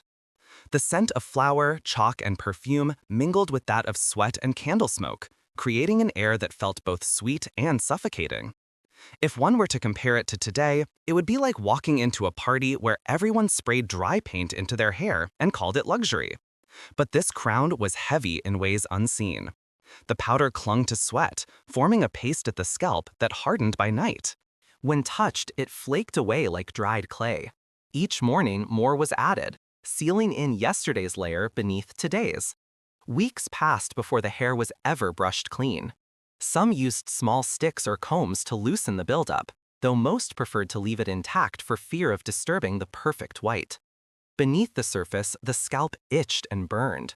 Fleas thrived in the warmth, and scratching left faint streaks of gray across pillows. Yet these inconveniences were tolerated, even admired. To suffer for appearance was a sign of discipline, a virtue expected of any respectable woman. Among poorer women, the powders were coarser, made from ground grain or crushed limestone. They mixed them with ash from the hearth, adding bits of herbs or leaves to dull the smell. Without mirrors, they judged their work by touch alone, running fingers through hair until it felt thick and dry. The color mattered less than the texture. To them, the powder meant readiness for public eyes, a small step toward dignity. In crowded markets, the white streaks caught the light, marking them as clean enough, proper enough, no matter what the truth beneath was. The powder drifted everywhere. It gathered in corners, covered furniture, and coated the air with a thin film that clung to breath. Even meals bore its trace. Bread carried the faint taste of chalk, and wine glasses showed white fingerprints where hands had rested. The line between body and home blurred completely. In some houses, the dust became part of the smell of living itself. Flour, earth, and human scent entwined. The act of cleaning only stirred it up again, sending new clouds to settle upon the hair of those who caused it. The cycle was endless and strangely comforting. I find it quietly haunting how their world grew dim under their own disguise, as if the pursuit of beauty had turned the air to dust. The health effects, though unspoken, were cruel. The powder dried the scalp until it cracked, left sores that never healed, and thickened the roots until hair fell in clumps. Doctors prescribed vinegar rinses or oil rubs, but these cures were rare. Most women ignored the pain, calling it proof that the body was being purified. To wash the hair too often was to risk weakness, they said. Better to endure a little burning than to invite sickness. What began as concealment became faith, a belief that virtue and discomfort walked hand in hand. Over time, fashion hardened into identity. To appear without the white crown was unthinkable in certain circles. Even portraits captured it, the pale haze above the head, the soft powdered fringe along the brow. Artists painted it as if it were light itself, not realizing that it was the residue of decay. When the powder grew too thick, women tied scarves over their hair at night, both to keep it in place and to protect the bedding. By morning, the cloths were stained with sweat and streaks of gray, yet they wore them again without question. Servants swept the fallen dust into piles each evening, their hands turning white from the residue. Some joked that it made them part of their mistress's beauty, sharing her filth by accident. The irony was lost on those they served. The more they brushed, the more the air filled with clouds of powder, as though the walls themselves exhaled vanity. The illusion held until water returned. When new fashions declared hair washing acceptable again, the first rinses revealed the truth. The basins turned gray, then black as months of buildup melted away. The scalp, red and raw, struggled to breathe. For the first time, women saw what had been hidden, what they had carried on their heads all along. Some wept, others laughed. The beauty they had built was not light, but layers of dust, and once removed, the simplicity of clean hair felt almost indecent. They covered their shame in powder and called it nobility. They lived beneath clouds of their own making, and when the air finally cleared, they saw that their crowns had been made of dirt all along. They believed that the scent of the body was a form of language, one that spoke of health, passion, and life itself. To smell natural was to be authentic, to prove that the body was alive and vigorous. Cleanliness, as it would later be understood, was not their concern. Instead, they turned to spices, cinnamon and pepper, to celebrate rather than conceal their scent. Women rubbed the powders into the skin beneath their arms, where warmth kept the fragrance alive. The mixture stung sharply at first, a fire spreading through the flesh, but they endured it with patience. To them, this pain was not punishment, but proof of vitality. The scent that rose from the skin was heavy and sweet, mixing with the salt of sweat. They called it allure, a perfume created by the body for the body. In dim rooms where the air never truly cleared, the smell of spice mingled with the heat of flesh, creating an atmosphere thick enough to taste. Those who entered such rooms described the scent as both pleasant and suffocating, like standing too close to a fire. The cinnamon gave a warmth that clung to linen sleeves, while the pepper left a faint burn on the skin. It was believed that these spices awakened desire, that their heat mirrored the flame of youth. Women shared recipes quietly, ratios of cinnamon to pepper, sometimes adding a touch of honey or vinegar to make the paste cling better. Once applied, it darkened the skin and left tiny red welts, but these were seen as signs of strength. It is oddly humorous that they thought irritation was seduction, as if redness and rashes were proof of charm. Hair beneath the arms was never shaved. To remove it was to deny nature's intention, they said. Instead, they perfumed it. The curls held the scent longer, acting as tiny braids of fragrance. The richer the woman, the stronger her spice. At festivals or gatherings, faint clouds of cinnamon would rise when they lifted their arms to dance or to eat. The men, accustomed to the same beliefs, found it intoxicating rather than offensive. The mingling of scents, sweat, fabric, and spice was thought to reveal a person's true essence. To hide it entirely was suspicious, a mark of coldness or weakness. The poor imitated the wealthy with what little they had. Unable to afford imported cinnamon, they used ground pepper or crushed leaves from local herbs. The sting was worse, but the scent still marked them as desirable. It was not refinement they sought, but vitality. The women working in fields rubbed the mixture before harvest festivals, hoping the lingering heat on their skin would make them more noticeable. It did, though not always in pleasant ways. The strong aroma carried across crowds, mixed with the scent of animals and soil, turning attraction into confusion. Still, belief triumphed over comfort. They told themselves that beauty required effort, and pain was simply part of the ritual. Those with sensitive skin suffered most. The constant rubbing caused swelling and blisters. Some applied animal fat afterward to soothe the burns, but the same fat trapped the spice and kept it burning longer. The skin darkened, peeled, and hardened with time. Yet they interpreted this as endurance, a visible mark of their dedication to beauty. When others complimented their glow, they smiled proudly, never revealing that the glow came from inflammation. The belief spread through all classes because it felt natural. Spices were common in kitchens and markets, symbols of warmth and life.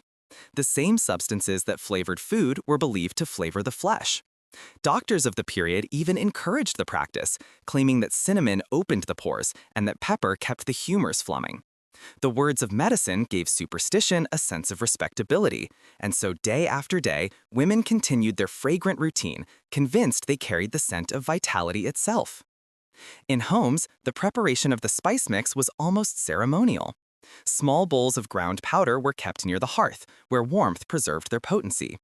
Before social gatherings, women sat together, laughing softly as they rubbed the mixture onto their arms and necks. The laughter often turned to quiet gasps when the burn began, but they bore it gracefully. Afterward, they wrapped themselves in heavy dresses, trapping the scent beneath layers of fabric. The heat only intensified the fragrance, ensuring that when they moved, the air around them pulsed faintly with spice. Over time, the skin beneath their arms grew rough and dark. Some said this new texture showed maturity, that only young women had smooth skin. The older ones wore their irritation like armor. In their minds, it separated them from girls, marking them as experienced, alive, and still desirable. Men praised the scent as proof of vigor, not realizing that what they smelled was the body's struggle. To them, the spice spoke of warmth and passion, never discomfort. Such misunderstandings built entire customs, passed from mother to daughter without question. The irony lay in how closely desire and decay coexisted. The same cinnamon that gave warmth also drew flies in the summer, and the same pepper that inflamed the skin left sores that festered. Still, women persisted. They believed that if the scent faded, so too would their appeal.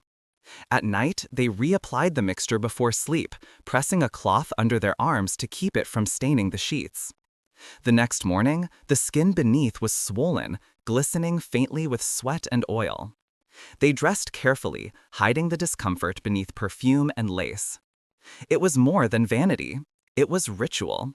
They lived in a world where scent defined worth, where fragrance carried moral meaning. To smell pure was to smell lifeless, cold and unfeeling. To smell of spice was to be human, spirited and sensual. Between those two choices, few hesitated. The pain, the stains, the scent, they were all part of being alive. I find it deeply human and strangely sad that they confused vitality with suffering, believing that only through discomfort could beauty be proved. By the end of the day, the air around them shimmered with heat and perfume. The skin beneath their clothes burned, yet the scent remained powerful enough to mask fatigue. Servants airing out garments at night would wrinkle their noses at the overwhelming sweetness mixed with something sourer, something closer to the truth. Still, they said nothing. Custom was stronger than reason. They anointed themselves with pain and called it passion. They wore the scent of spice as both pride and disguise. And under all that heat and fragrance, their beauty smoldered quietly toward ruin. They trusted the earth to cleanse what water could not. Among their many strange attempts to master odor, none was more curious than the use of charcoal hidden beneath their skirts.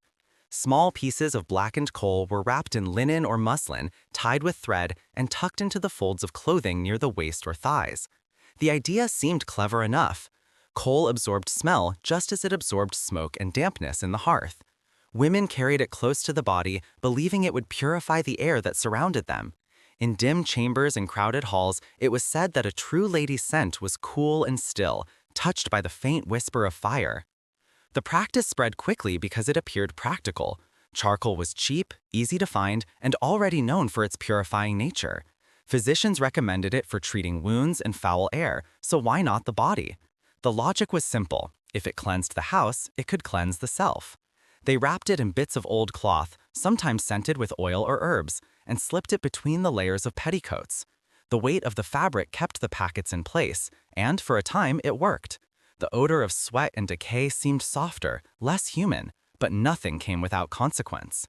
It is rather absurd that they believed hiding lumps of burnt stone in their clothing made them cleaner, as if darkness itself could swallow filth. The coal left faint marks wherever it rested. The linen stained gray, then black, and the skin beneath bore the same shadows. The powder crept through seams and folds, collecting in the small spaces where fabric met flesh. By the end of the day, the women carried a map of smudges beneath their garments, invisible to others, but felt in every movement. They dusted themselves at night with cloths that turned black as they wiped. Yet to them, this was not dirt, but proof that the charcoal had done its duty. The stains were a sign of protection, not neglect. When the heat rose, the packets grew warm. The combination of heavy skirts, body heat, and long hours near firelight often caused the coal to smolder faintly. It did not always ignite, but the risk was real. Servants whispered of small fires started during dances or dinners, when women sat too close to the hearth and smoke curled from beneath their gowns. Some extinguished the sparks quietly with wet cloths before anyone noticed. Others were not so lucky. The scent of burning linen was unmistakable. Yet even this danger did little to end the custom. Beauty, they thought, demanded endurance. If fire was the price of purity, it was worth paying. The wealthy refined the method. Instead of rough coal, they used small cubes of pressed charcoal scented with rosewater or citrus. These were sold in perfumer shops, displayed beside powders and oils. The blackened blocks were wrapped in silk and stitched into tiny pouches embroidered with flowers. They were elegant, discreet, and far more expensive than the coarse charcoal of the poor. But inside, they were the same. Both crumbled over time, leaving trails of soot wherever they lay. When the skirt swayed, small clouds of black dust escaped, settling on stockings and shoes. The irony was inescapable. Efforts to appear clean left every movement marked with filth. If one were to compare it to today, it would be like hiding burnt pieces of fuel inside your clothes and calling it perfume. The poorer women used whatever coal they could find. They scavenged from fireplaces, breaking pieces apart with stones until they were small enough to wrap. Their packets were tied with string, rough and uneven. They did not bother with fragrance. For them, the charcoal was not vanity, but necessity, a defense against the rank smell of labor and crowded living. In summer, when the air hung heavy with sweat and disease, the women clutched their skirts and prayed that the coal would keep the stench at bay. Whether it worked or not hardly mattered. Belief was cleaner than truth. Servants bore the burden of maintenance. Each week they replaced the old packets with fresh ones, shaking soot from petticoats and scrubbing at stains that never truly came out. The laundry lines of grand houses hung with gray linens, the ghostly remains of purity rituals repeated endlessly. The maids' hands turned black, their nails rimmed with dust that no amount of washing could remove. They joked that their mistress's cleanliness was their own curse, yet silence was expected. In households ruled by scent and illusion, truth was impolite.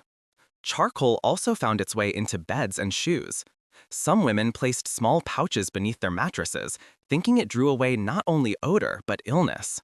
Others kept them in pockets to filter the air. When they walked, the faint rattle of coal followed them, unnoticed but ever present. The sound became part of the rhythm of daily life, the whisper of fabric, the creak of stays, the quiet clack of fans hidden in lace. To them, this was refinement. To us, it seems a parody of cleanliness so complete it becomes tragic. The physicians who promoted it spoke with authority but little evidence. They wrote that charcoal balanced the humors, cooled excessive warmth, and prevented the corruption of bodily fluids. Women quoted these words with pride. To be perfumed by science was nobler than to be scented by flowers. Even when the practice caused irritation, rashes, or burns, they explained it away as the body purging impurities. The black marks under their arms and along their waists were proof that the charcoal worked. They could not see that the skin beneath was raw, not renewed. The contrast between illusion and reality deepened with time. Charcoal promised purity but delivered only residue. Its dust settled not just on fabric but in lungs, carried by the same women who called it healing. When they coughed, the cloth over their mouths came away gray. Still, they refused to see the connection. Purity was a fragile dream, and dreams were not easily abandoned.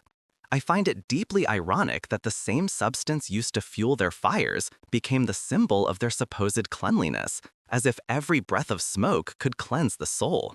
In gatherings, the scent of coal drifted through rooms already heavy with perfume and candle soot.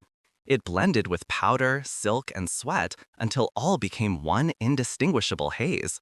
The air shimmered with heat and ash, and yet the women smiled, believing themselves immaculate. When their gowns brushed against each other, small streaks of black appeared like signatures left by shared delusion. At the end of the day, they removed the packets, their hands darkened by the same dust they thought they had conquered. The skin beneath the fabric was hot, tender, and lined with smudges that never seemed to fade. They bathed rarely, but even when they did, the stains resisted. Water ran gray over their arms as if purity itself refused to touch them. They carried fire against their skin and called it protection. They traded the scent of life for the smell of ash. In the dim glow of their vanity, the line between purity and ruin slowly disappeared. They lived in a world where even decay was given meaning. Beneath the layers of fabric and perfume, the body continued its quiet work, sweating, shedding, and collecting. The mixture of spice, oil, and dirt that gathered beneath the arms was not washed away, but preserved, forming small, hardened lumps. Over time, these growths, thickened by years of neglect, became strangely revered. Women whispered about them as signs of health, calling them physiological treasures, proof that the body was rich in substance. The more one had, the stronger her vitality was said to be. Cleaning them away seemed wasteful, even dangerous. And so they stayed, silent, hidden, and growing. At first, the lumps were small, no larger than a coin, soft enough to ignore. They appeared in the folds of skin where warmth lingered. The scent was faint, a blend of sweat and the spices once rubbed there. But as months passed, the substance hardened, darkened, and began to smell stronger. Some women wrapped cloth over them, pressing gently to keep the surface smooth. Others rubbed oil or fat along the edges to soothe the irritation. The fabric stained easily, yet the ritual felt intimate, even proud. It is almost darkly funny that they turned rot into a badge of vitality, mistaking neglect for nature's reward. The belief had its logic in a time when the body's functions were poorly understood. Any natural accumulation was seen as a sign of strength rather than sickness. The same way blood was valued for beauty and fat for softness, the lumps under the arms were said to store warmth. Doctors of the period, bound by superstition as much as science, often agreed. They warned that removing these formations too soon could disturb the body's balance, and so, generation after generation, women lived with them, tucking away the evidence under layers of lace and linen. Only when the weight became unbearable or the smell too sharp did they turn to what they called surgical cleansing.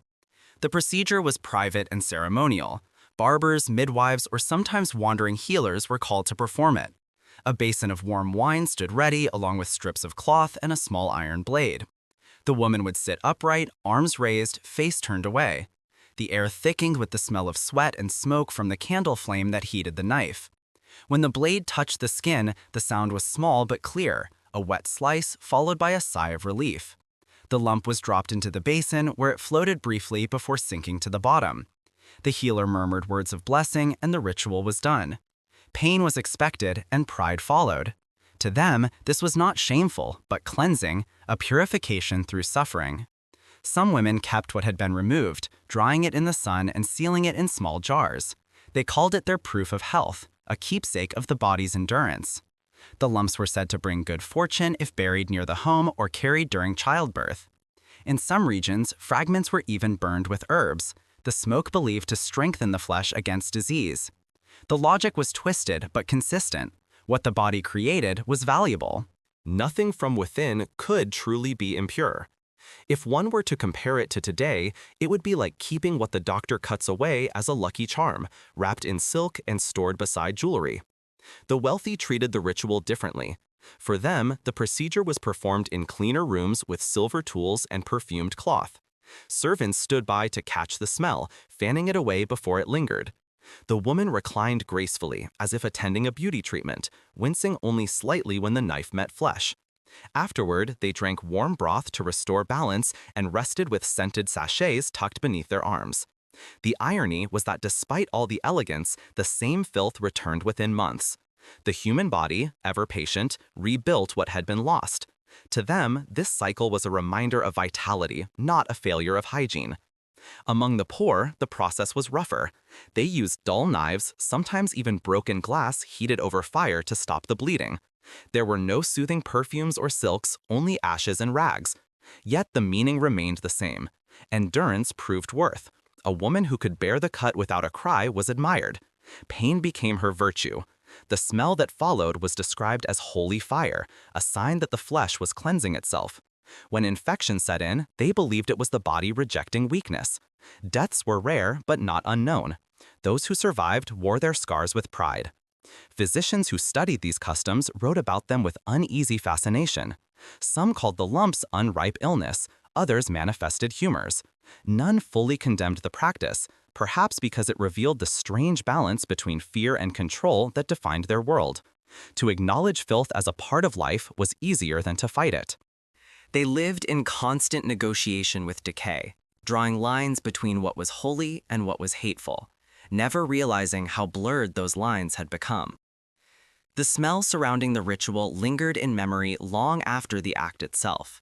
The mixture of blood, wine, and sweat filled the rooms for hours. Servants scrubbed basins until they shone, but the scent clung to wood and fabric alike. In the morning, a faint metallic note still hung in the air, the ghost of their devotion to purity. Those who passed through such rooms later spoke of an odd calm, as if something sacred had occurred there.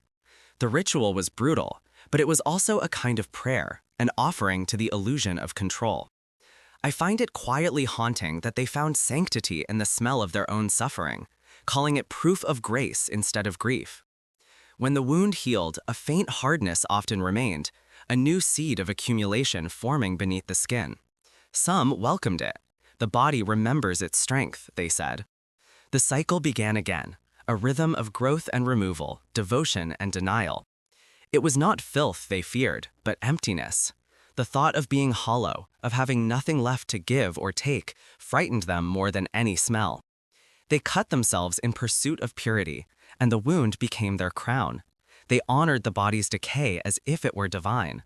What began as a cure for odor ended as a ritual of faith, where flesh and belief fused into one strange idea of beauty. They approached even the most private acts of life with a strange practicality, shaped by scarcity and habit.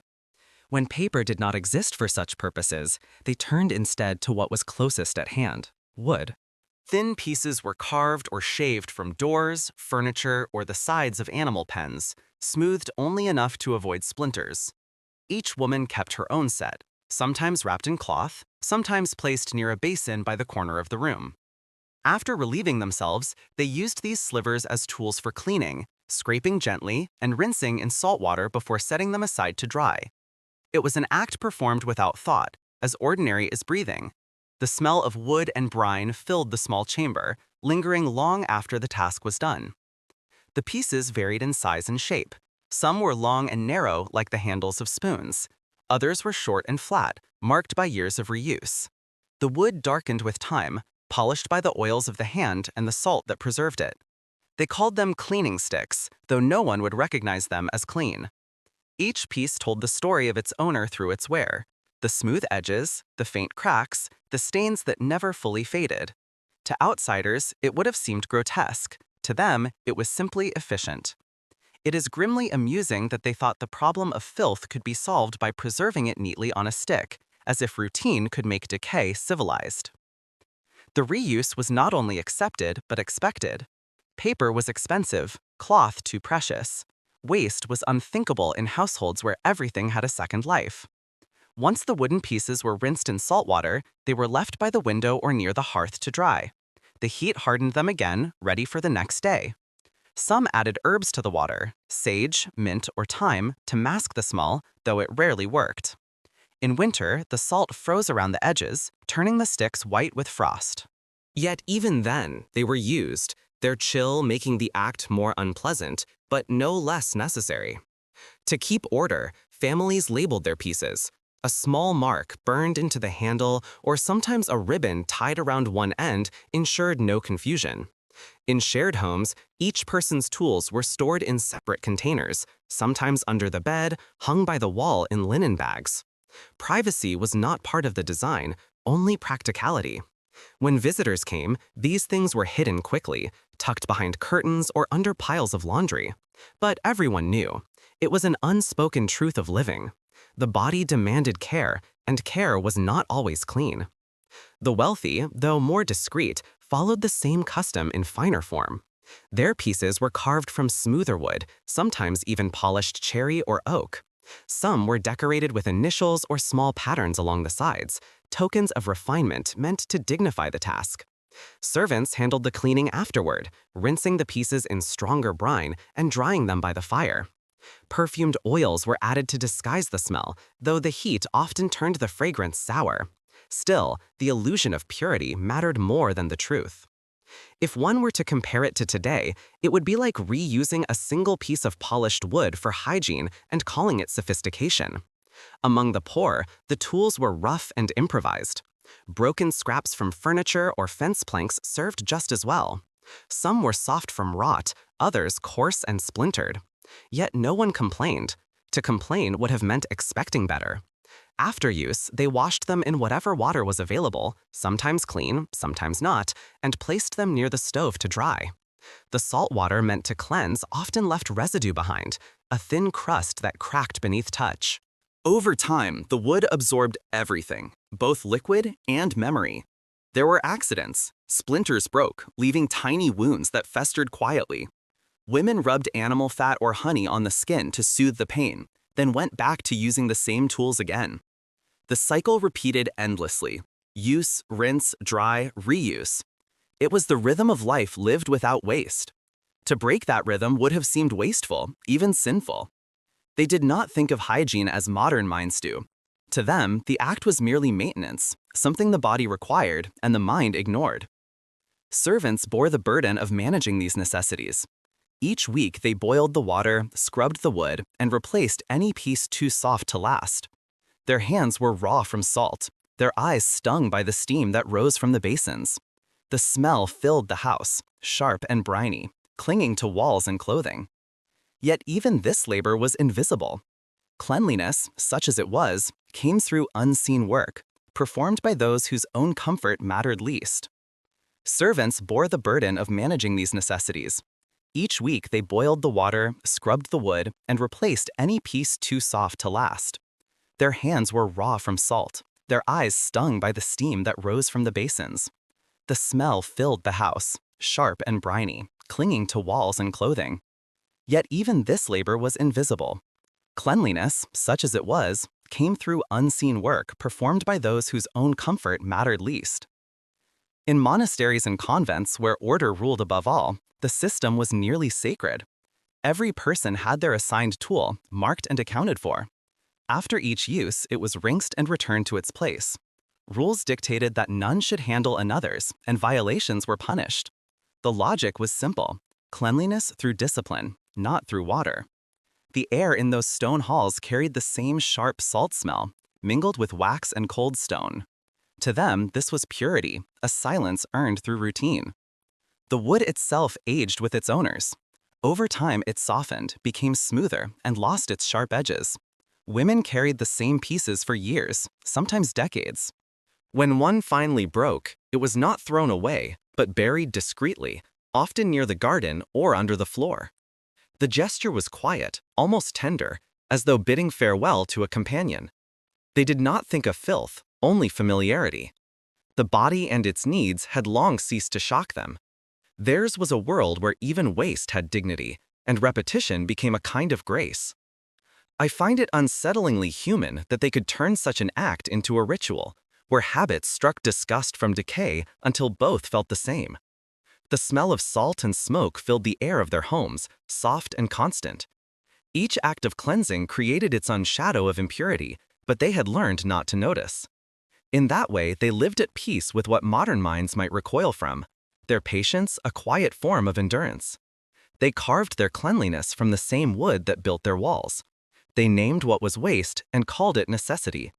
In the stillness of their routine, purity and filth weren't to share the same shape. They believed that pepper could ward off the creatures that shared their beds. A fine dusting of black grains was scattered over linen and straw, falling like ash over the night's rest. The scent filled the air, sharp and stinging, curling into the nose and eyes until breathing became uneasy. It was meant to be protection, a wall of heat against the tiny invaders that crawled unseen. Yet, as they lay down, the same spice that kept insects away burned their own skin. Sweat mixed with the powder, creating a thin, oily paste that clung to the body and sheets alike. During the night, the mixture worked its way into the folds of fabric and skin. The women shifted restlessly, their backs and arms itching where the grains had gathered. Some woke with rashes spreading across their shoulders, small red bumps that throbbed and wept under the pressure of their garments. But to them, this was a sign the method worked. If the skin burned, the fleas must have fled. It is oddly ironic that they saw suffering as evidence of success, mistaking pain for proof of cleanliness. Pepper was expensive, and so it was not wasted. Each morning, the bedding was shaken over the floor to collect what could be reused. The grains, darkened and softened by sweat, were dried near the fire. Sometimes they were even ground again to make new powder. The smell of stale spice filled the air, blending with the odor of unwashed fabric and bodies that had not known soap for months. The sheets were never properly cleaned. Instead, the pepper itself became part of their texture. In sunlight, one could see a faint gray haze where the powder had settled permanently into the fibers. The ritual was repeated nightly. Servants carried small bowls of pepper into each room, lifting the covers and scattering handfuls across the beds. The fine grains floated in the candlelight like smoke. By the time everyone laid down, the air itself felt thick. Breathing through the nose made one sneeze, and the sound echoed softly through the chambers. Still, they slept that way, believing the price of comfort was risk, not relief. Some even rubbed pepper along their necks or the seams of their nightgowns to keep the pests away. By morning, their skin was red and raw. Among the poor, the method was rougher still. They used any spice they could find, ground mustard, ash, or even crushed garlic skins to mimic the effect. It was not about comfort, but survival. Fleas carried disease, and though they did not understand how, they sensed danger in the bite. They fought it with whatever stung first. The beds were straw-filled sacks, dark and damp, and the pepper did little more than irritate both insects and sleepers alike. But in their minds, this irritation was better than the silent crawling that came in the dark. But if one were to compare it to today, it would be like sleeping on a bed of hot sand just to avoid the touch of a single mosquito. The wealthy, surrounded by silk and perfume, still relied on the same spice. Their versions were finer, mixed with herbs or crushed rose petals to soften the burn. Servants sprinkled the blend beneath layers of linen and quilts, hoping the fragrance would mask what the pepper could not prevent. When the ladies awoke, their faces were pale, their eyes watery from the fumes. They dabbed scented oils on their wrists, pretending not to notice the stains of blood where they had scratched through the night. Cleanliness in their world was not the absence of filth, but the mastery of hiding it. Physicians of the time approved the practice, claiming that the heat of pepper purified the air and kept bad humors away. They wrote that fleas preferred cold, moist skin, and that spice restored balance. No one questioned them. When the plague returned, many doubled the dose, filling their homes with such thick clouds of pepper that visitors coughed upon entering. The belief held fast. If one could make the body burn, it would never rot. The aftermath each morning told another story. Sheets were dotted with red marks where fingernails had torn through skin in sleep. Some stains were small, others large enough to suggest hours of scratching. The women sat by their windows, combing their hair or rubbing ointment on their arms, never speaking of it. Their rooms carried the mingled scent of pepper and blood, oddly warm and metallic. They ignored it as they ignored all discomfort, considering it simply another part of being alive. Children were not spared from this ritual. Their small beds were dusted just the same, and their cries in the night were dismissed as fussing. Mothers told themselves that the children would learn to endure. By morning, the little ones' faces were streaked with tears and patches of rash, their nails blackened by dried pepper and dirt. Yet the beds were made again, the same hands scattering the same grains with the same weary faith. The servants bore the brunt of the consequences. Their own quarters were filled with leftover dust from the upper rooms, the cheapest pepper, the dirtiest sheets. They coughed constantly, eyes stinging, lungs raw. Still, they continued because the air without pepper smelled worse, filled with what they feared most, the scent of decay. In time, they could no longer tell the difference between the smell of spice and the smell of sickness. I find it strangely tragic how devotion to survival can erase the line between harm and help until even suffering becomes routine. They lived inside a haze of their own making, blind to how much pain had been disguised as precaution. They slept under clouds of fire and called it safety. They traded rest for the illusion of protection. In that burning air, the difference between fear and faith grew as faint as the dust that clung to their sheets. They believed sunlight could cleanse what water could not. After washing their hair with the strange mixtures they trusted, egg yolks, wine, vinegar, or even old herbs, women would walk into the open air and lie flat on their backs. The courtyards were often stone, cool in the morning and burning by noon. They spread their skirts beneath them to protect the fabric from dirt, then loosened their hair, letting it fan out across the ground like dark rivers. The heat of the sun was their drying tool, the only one they had. In their minds, sunlight itself carried divine healing, capable of drying not only moisture but sin. They stayed like that for hours, eyes closed, arms at their sides, unmoving except for the slow rhythm of their breath. Around them, the air was thick with the smell of damp hair and fermented mixtures. Strands glistened with residue, curling and stiffening as they dried. The scent was sour, sometimes sharp, sometimes sweet, depending on what they had used. Flies and small insects circled above, drawn to the warmth and the faint stickiness. Yet no one flinched. To them, it was part of the process. The presence of flies was not seen as filth, but as proof that the sun was at work. It is darkly amusing that they mistook pest attraction for purification, as if decay itself could be a form of cleansing. The practice was both public and intimate. Women reclined together in gardens or near wells, chatting softly or simply waiting in silence. Passing men would glance, but no one questioned the sight. Hair was an emblem of purity, and tending to it was an acceptable ritual. Mothers taught daughters how to spread their hair evenly so the sun reached every strand. Servants fanned their mistresses or adjusted the cloth beneath their heads. The moment was strangely serene, though the air often trembled with heat. Long after their backs began to ache, they endured, convinced that patience created beauty. When clouds covered the sky, their faith in sunlight was tested. Dampness lingered in their hair for days, spreading a faint mildew smell through homes and corridors. They combed it repeatedly, hoping movement alone would dry it, but the moisture sank deeper into the fibers, and soon the air grew heavy with must. In the colder months, when the sun refused to appear, women sat by open windows, trying to catch whatever light remained. Their hands rubbed their scalps until the skin reddened, attempting to bring warmth through friction. If one were to see it now, it would look like people drying laundry with candles, an effort both desperate and oddly sincere. The sound of drying hair was its own atmosphere. Strands rustled softly in the wind, brushing against the rough ground. Some placed flowers nearby, believing fragrance could blend with the scent of sun-warmed hair.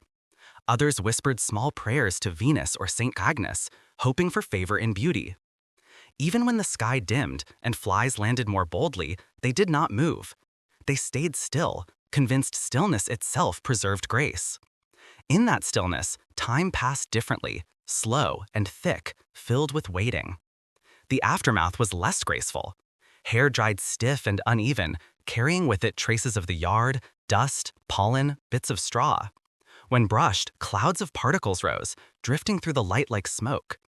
The women coughed quietly, but never complained. Beauty, in their eyes, was born of endurance. The idea of washing more often never crossed their minds. Water was still feared, reserved for ritual or cure. What mattered most was ritual repetition, the same gestures every week, each one claiming to purify, but only layering new residues over old ones. Sometimes the ritual turned painful. The heat of the sun cracked the scalp, especially for those who used vinegar or ash as cleansing agents. Blisters formed beneath the hairline, and the smell of burnt skin mingled with the scent of drying herbs.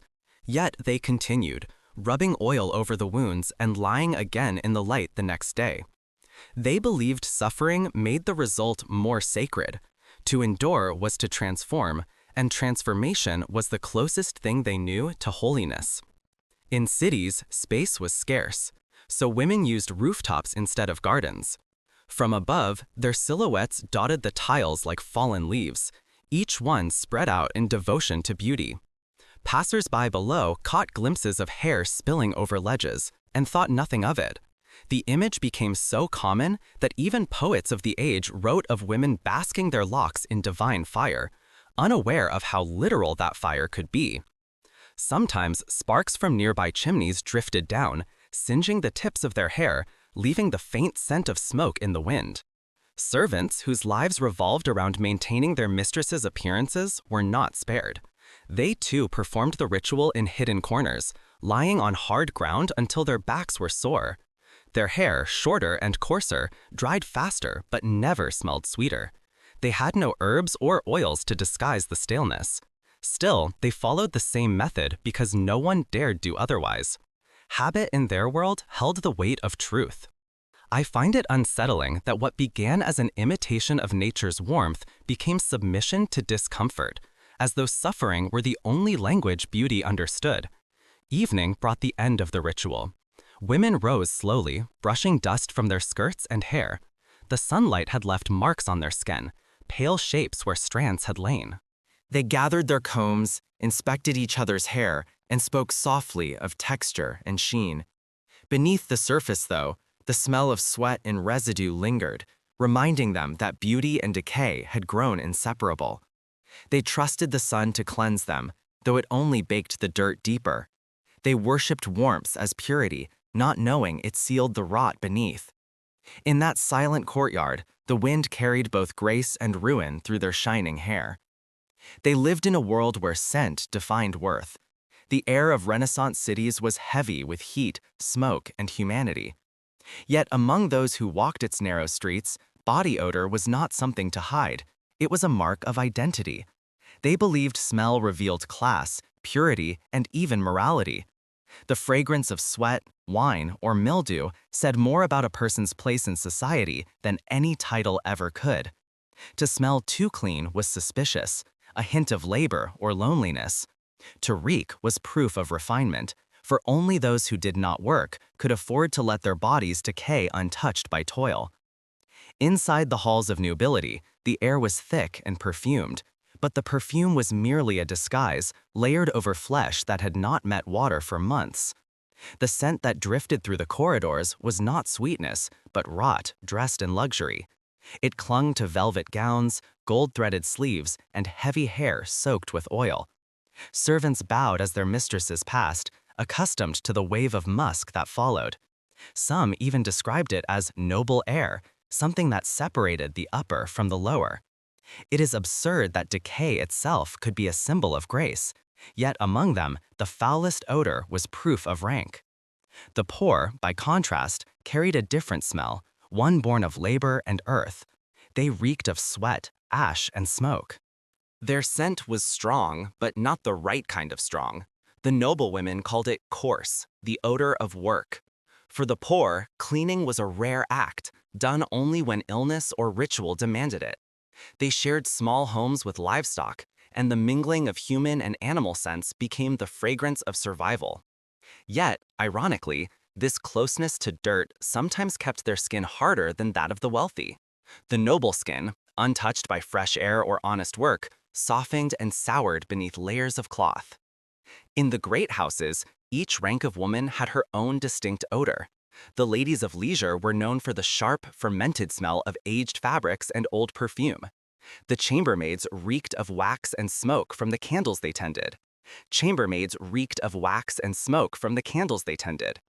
Kitchen servants carried the scent of onions and grease, faintly mixed with ashes. When these women stood together in a corridor, the air became a layered record of hierarchy. Every inhale told a story of status. If one compares it to today, it would be like entering a room where fragrance brands replaced class titles, luxury for the few, cheap imitation for the rest, and none of them truly clean. To them, smell was knowledge. They judged each other by it. A woman with a faint sourness was seen as chaste, her body clothed and undisturbed. A woman who smelled of wine or musk was whispered about, her scent accused of revealing sin. Midwives even claimed to diagnose health through odor, pressing their faces near the skin and declaring which humors were in disorder. No one thought of washing. Instead, they sprinkled herbs into their gowns, carried sachets under their skirts, or burned incense in the corners of their chambers. These perfumes did not remove the smell. They merely twisted it, turning sweat into something floral and strange. Among the wealthy, the most prized scent was what they called the noble musk, a mix of sweat, fabric, and the faint trace of oils. To achieve it, some women avoided bathing entirely, ensuring that the aroma of their bodies deepened over time. They dabbed perfume only on the wrists or behind the ears, letting the rest of the body remain untouched. When lovers met, the smell was overwhelming, but they found it intoxicating. To smell human was to be alive. To reek was to be desired. This belief lasted for generations, long after physicians began to link odor with disease. The most curious idea of all was how they classified scents by virtue. The smell of burnt alcohol from hair washed in wine was considered daring and modern. The damp, moldy odor of untouched bodies was purity itself, proof of restraint. The musk of heavy sweat was sensual power. Each smell had its meaning, and women learned to wear it like jewelry. Some would even avoid walking near open water, fearing that fresh air might cleanse them too much and erase their social identity. I find it disturbingly fascinating that the very thing meant to repel became a badge of beauty, that stench could be fashioned into pride. Markets smelled of humanity. The wealthy left behind traces of spice and sour oil as they passed. The poor left behind iron and salt. When the wind shifted, the city became a vast catalog of human existence, a place where every street carried its own flavor. Perfume sellers thrived, not by promising freshness, but by offering illusions, scents that blended with decay rather than hid it. To buy perfume was not to escape the smell of the body, but to decorate it. In private chambers, women tested these perfumes carefully. A few drops of jasmine oil mixed with sweat created what they called night bloom. A touch of vinegar on the neck sharpened the odor of heat. Some even rubbed bits of cinnamon beneath their arms, believing the spice symbolized passion. It burned, blistered, and left scars. Yet they continued. To them, beauty was not comfort, it was endurance, and endurance always carried a scent. By the end of the day, the city itself was suffocating with layered smells: wine, rot, flowers, oil, and dust. The air in their homes was stale, heavy, and warm. They breathed it in as naturally as air itself. No one thought of it as unpleasant. It was the smell of life, of people existing within their ranks. Only outsiders noticed the difference. Travelers who entered from cleaner lands gagged upon arrival. Locals laughed at their sensitivity, seeing it as weakness. To endure one's own odor was to belong. They measured status not by silk or gold, but by the scent that lingered after they passed. They believed smell exposed the soul, even as it disguised decay. Within their perfumed arrogance, pride clung tighter than cleanliness ever could. They rested each night on beds that were alive with memory. Beneath the layers of linen and velvet, their mattresses were nothing more than sacks filled with straw, flattened by years of use and darkened by what had seeped inside. Sweat, spilled wine, menstrual blood, and urine blended until the bed itself seemed to breathe. Each season brought new straw, but the fabric that held it was rarely washed. Cleaning was seen as unnecessary, even dangerous, for they believed disturbing the bedding might release harmful vapors. So they slept in the same scent every night, letting it grow thicker with time, familiar as skin. The smell of those beds was unlike anything else. It was not simply dirt or decay, but a dense mixture of body, oil, and rot that wrapped around them as they slept. To soften the odor, they scattered dried flowers, mint or rosemary, over the surface, pressing the petals between sheets until they crumbled into powder. It is almost comedic to imagine they thought a handful of wilted herbs could defeat the weight of years of sweat and rot. Still, the practice gave comfort, a small illusion of cleanliness that felt safer than soap and water. When guests visited, the women changed the outer linens to give the impression of freshness. The white fabric shone briefly before taking on the brownish stains beneath. Servants beat the mattresses each morning with sticks to shake out dust and insects, but the deeper layers remained untouched. The sound of that daily ritual echoed through corridors, a dull, steady rhythm like a pulse. Dust rose in clouds and caught the light before settling again, covering everything in a fine gray haze. Sleeping was not peaceful. The straw creaked with movement, releasing faint smells every time someone turned. Fleas lived in the seams, and bedbugs thrived in the damp heat. Their bites drew blood, leaving constellations of small red marks across shoulders and thighs. Women scratched in their sleep, unaware that the dirt beneath their nails only deepened the cycle of infection. In winter, when the fire burned low, they huddled under blankets made of wool and fur, each layer trapping more of the scent they called warmth. If one were to compare it to today, it would be like sleeping every night inside the same unwashed gym mat, believing it was silk. The idea of changing a bed entirely was unthinkable. Mattresses were expensive, filled by hand, and passed down through families. The same bed might serve a mother, a daughter, and a grandchild, each adding her own history to the straw. When the fabric tore, they sewed patches over it, trapping more dust within. Sometimes the straw inside molded, forming clumps that smelt sour and earthy. Rather than throw it away, they dried it by the hearth, turning the straw to the fire's smoke to purify it, then refilling the sack as though reborn. The scent of sleep was part of the household identity. Each family's home carried its own recognizable smell, a blend of bodies, bedding, and food. Visitors could tell whose house they had entered by the odor alone. In the evenings, when windows were shut to keep out cold air, the smell intensified, rising like a second presence. The air grew heavy and damp, yet it was called cozy. They spoke of warmth and comfort without realizing those feelings came from the closeness of their own filth. Among the wealthy, perfume bottles stood by the bedside, filled with rosewater or musk.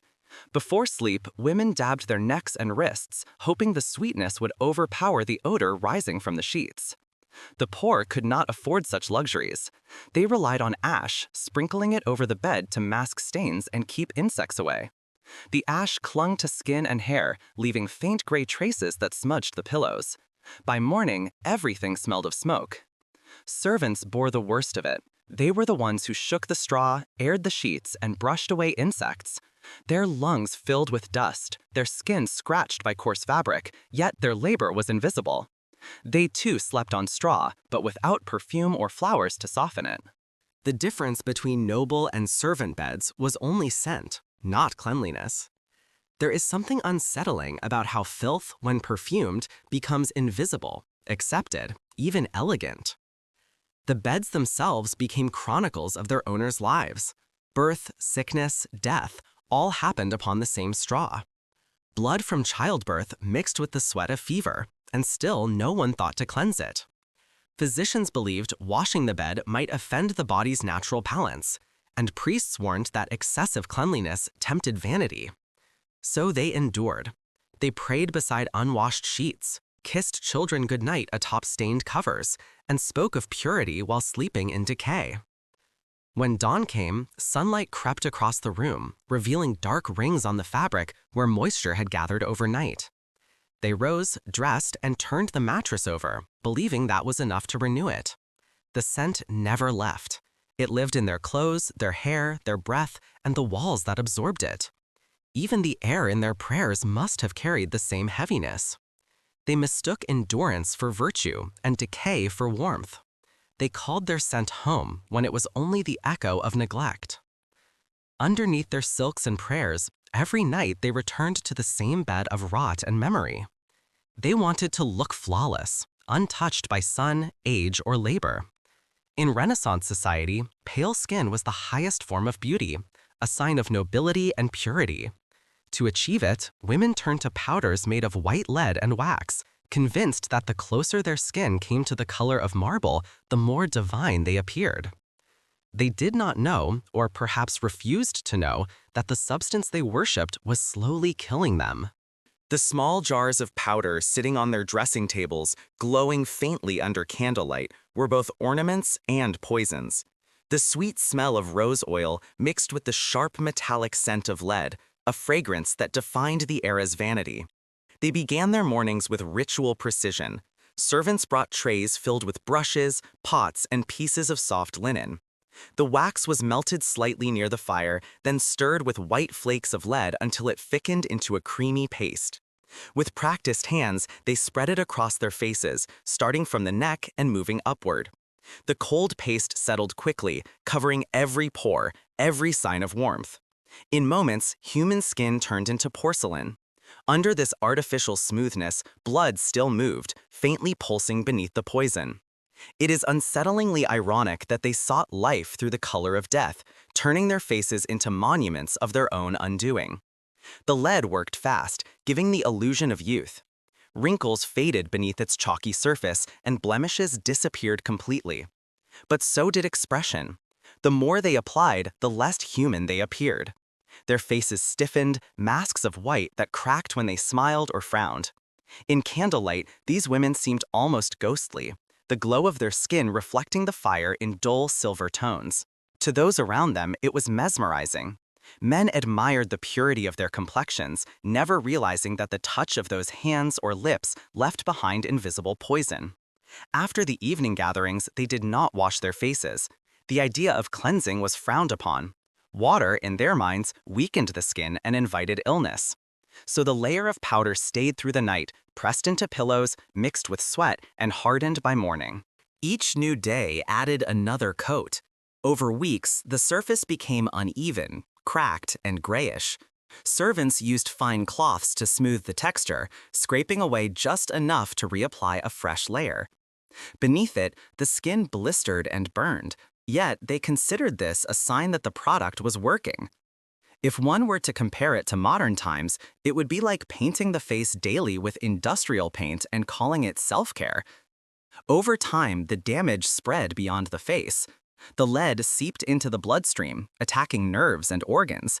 Hair began to fall in clumps, teeth loosened, and gums blackened. Some women experienced trembling hands, dizziness, and fainting fits. Yet few connected these symptoms to the beauty ritual they performed every morning. Doctors prescribed more powders to cover the pale spots left by sickness, creating a cruel cycle of concealment and decay. What began as vanity became addiction. The whiter their faces grew, the closer they came to death. But the admiration they received made it impossible to stop. Within noble courts, beauty competitions were unspoken but relentless. Each woman tried to appear whiter, smoother, more flawless than the next. Some mixed additional ingredients, vinegar, egg white, and even ground pearl to enhance the glow. Others dusted over their lead masks with powdered silver to shimmer under candlelight.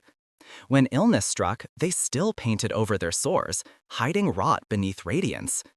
Visitors described these women as ethereal, their faces bright as dawn.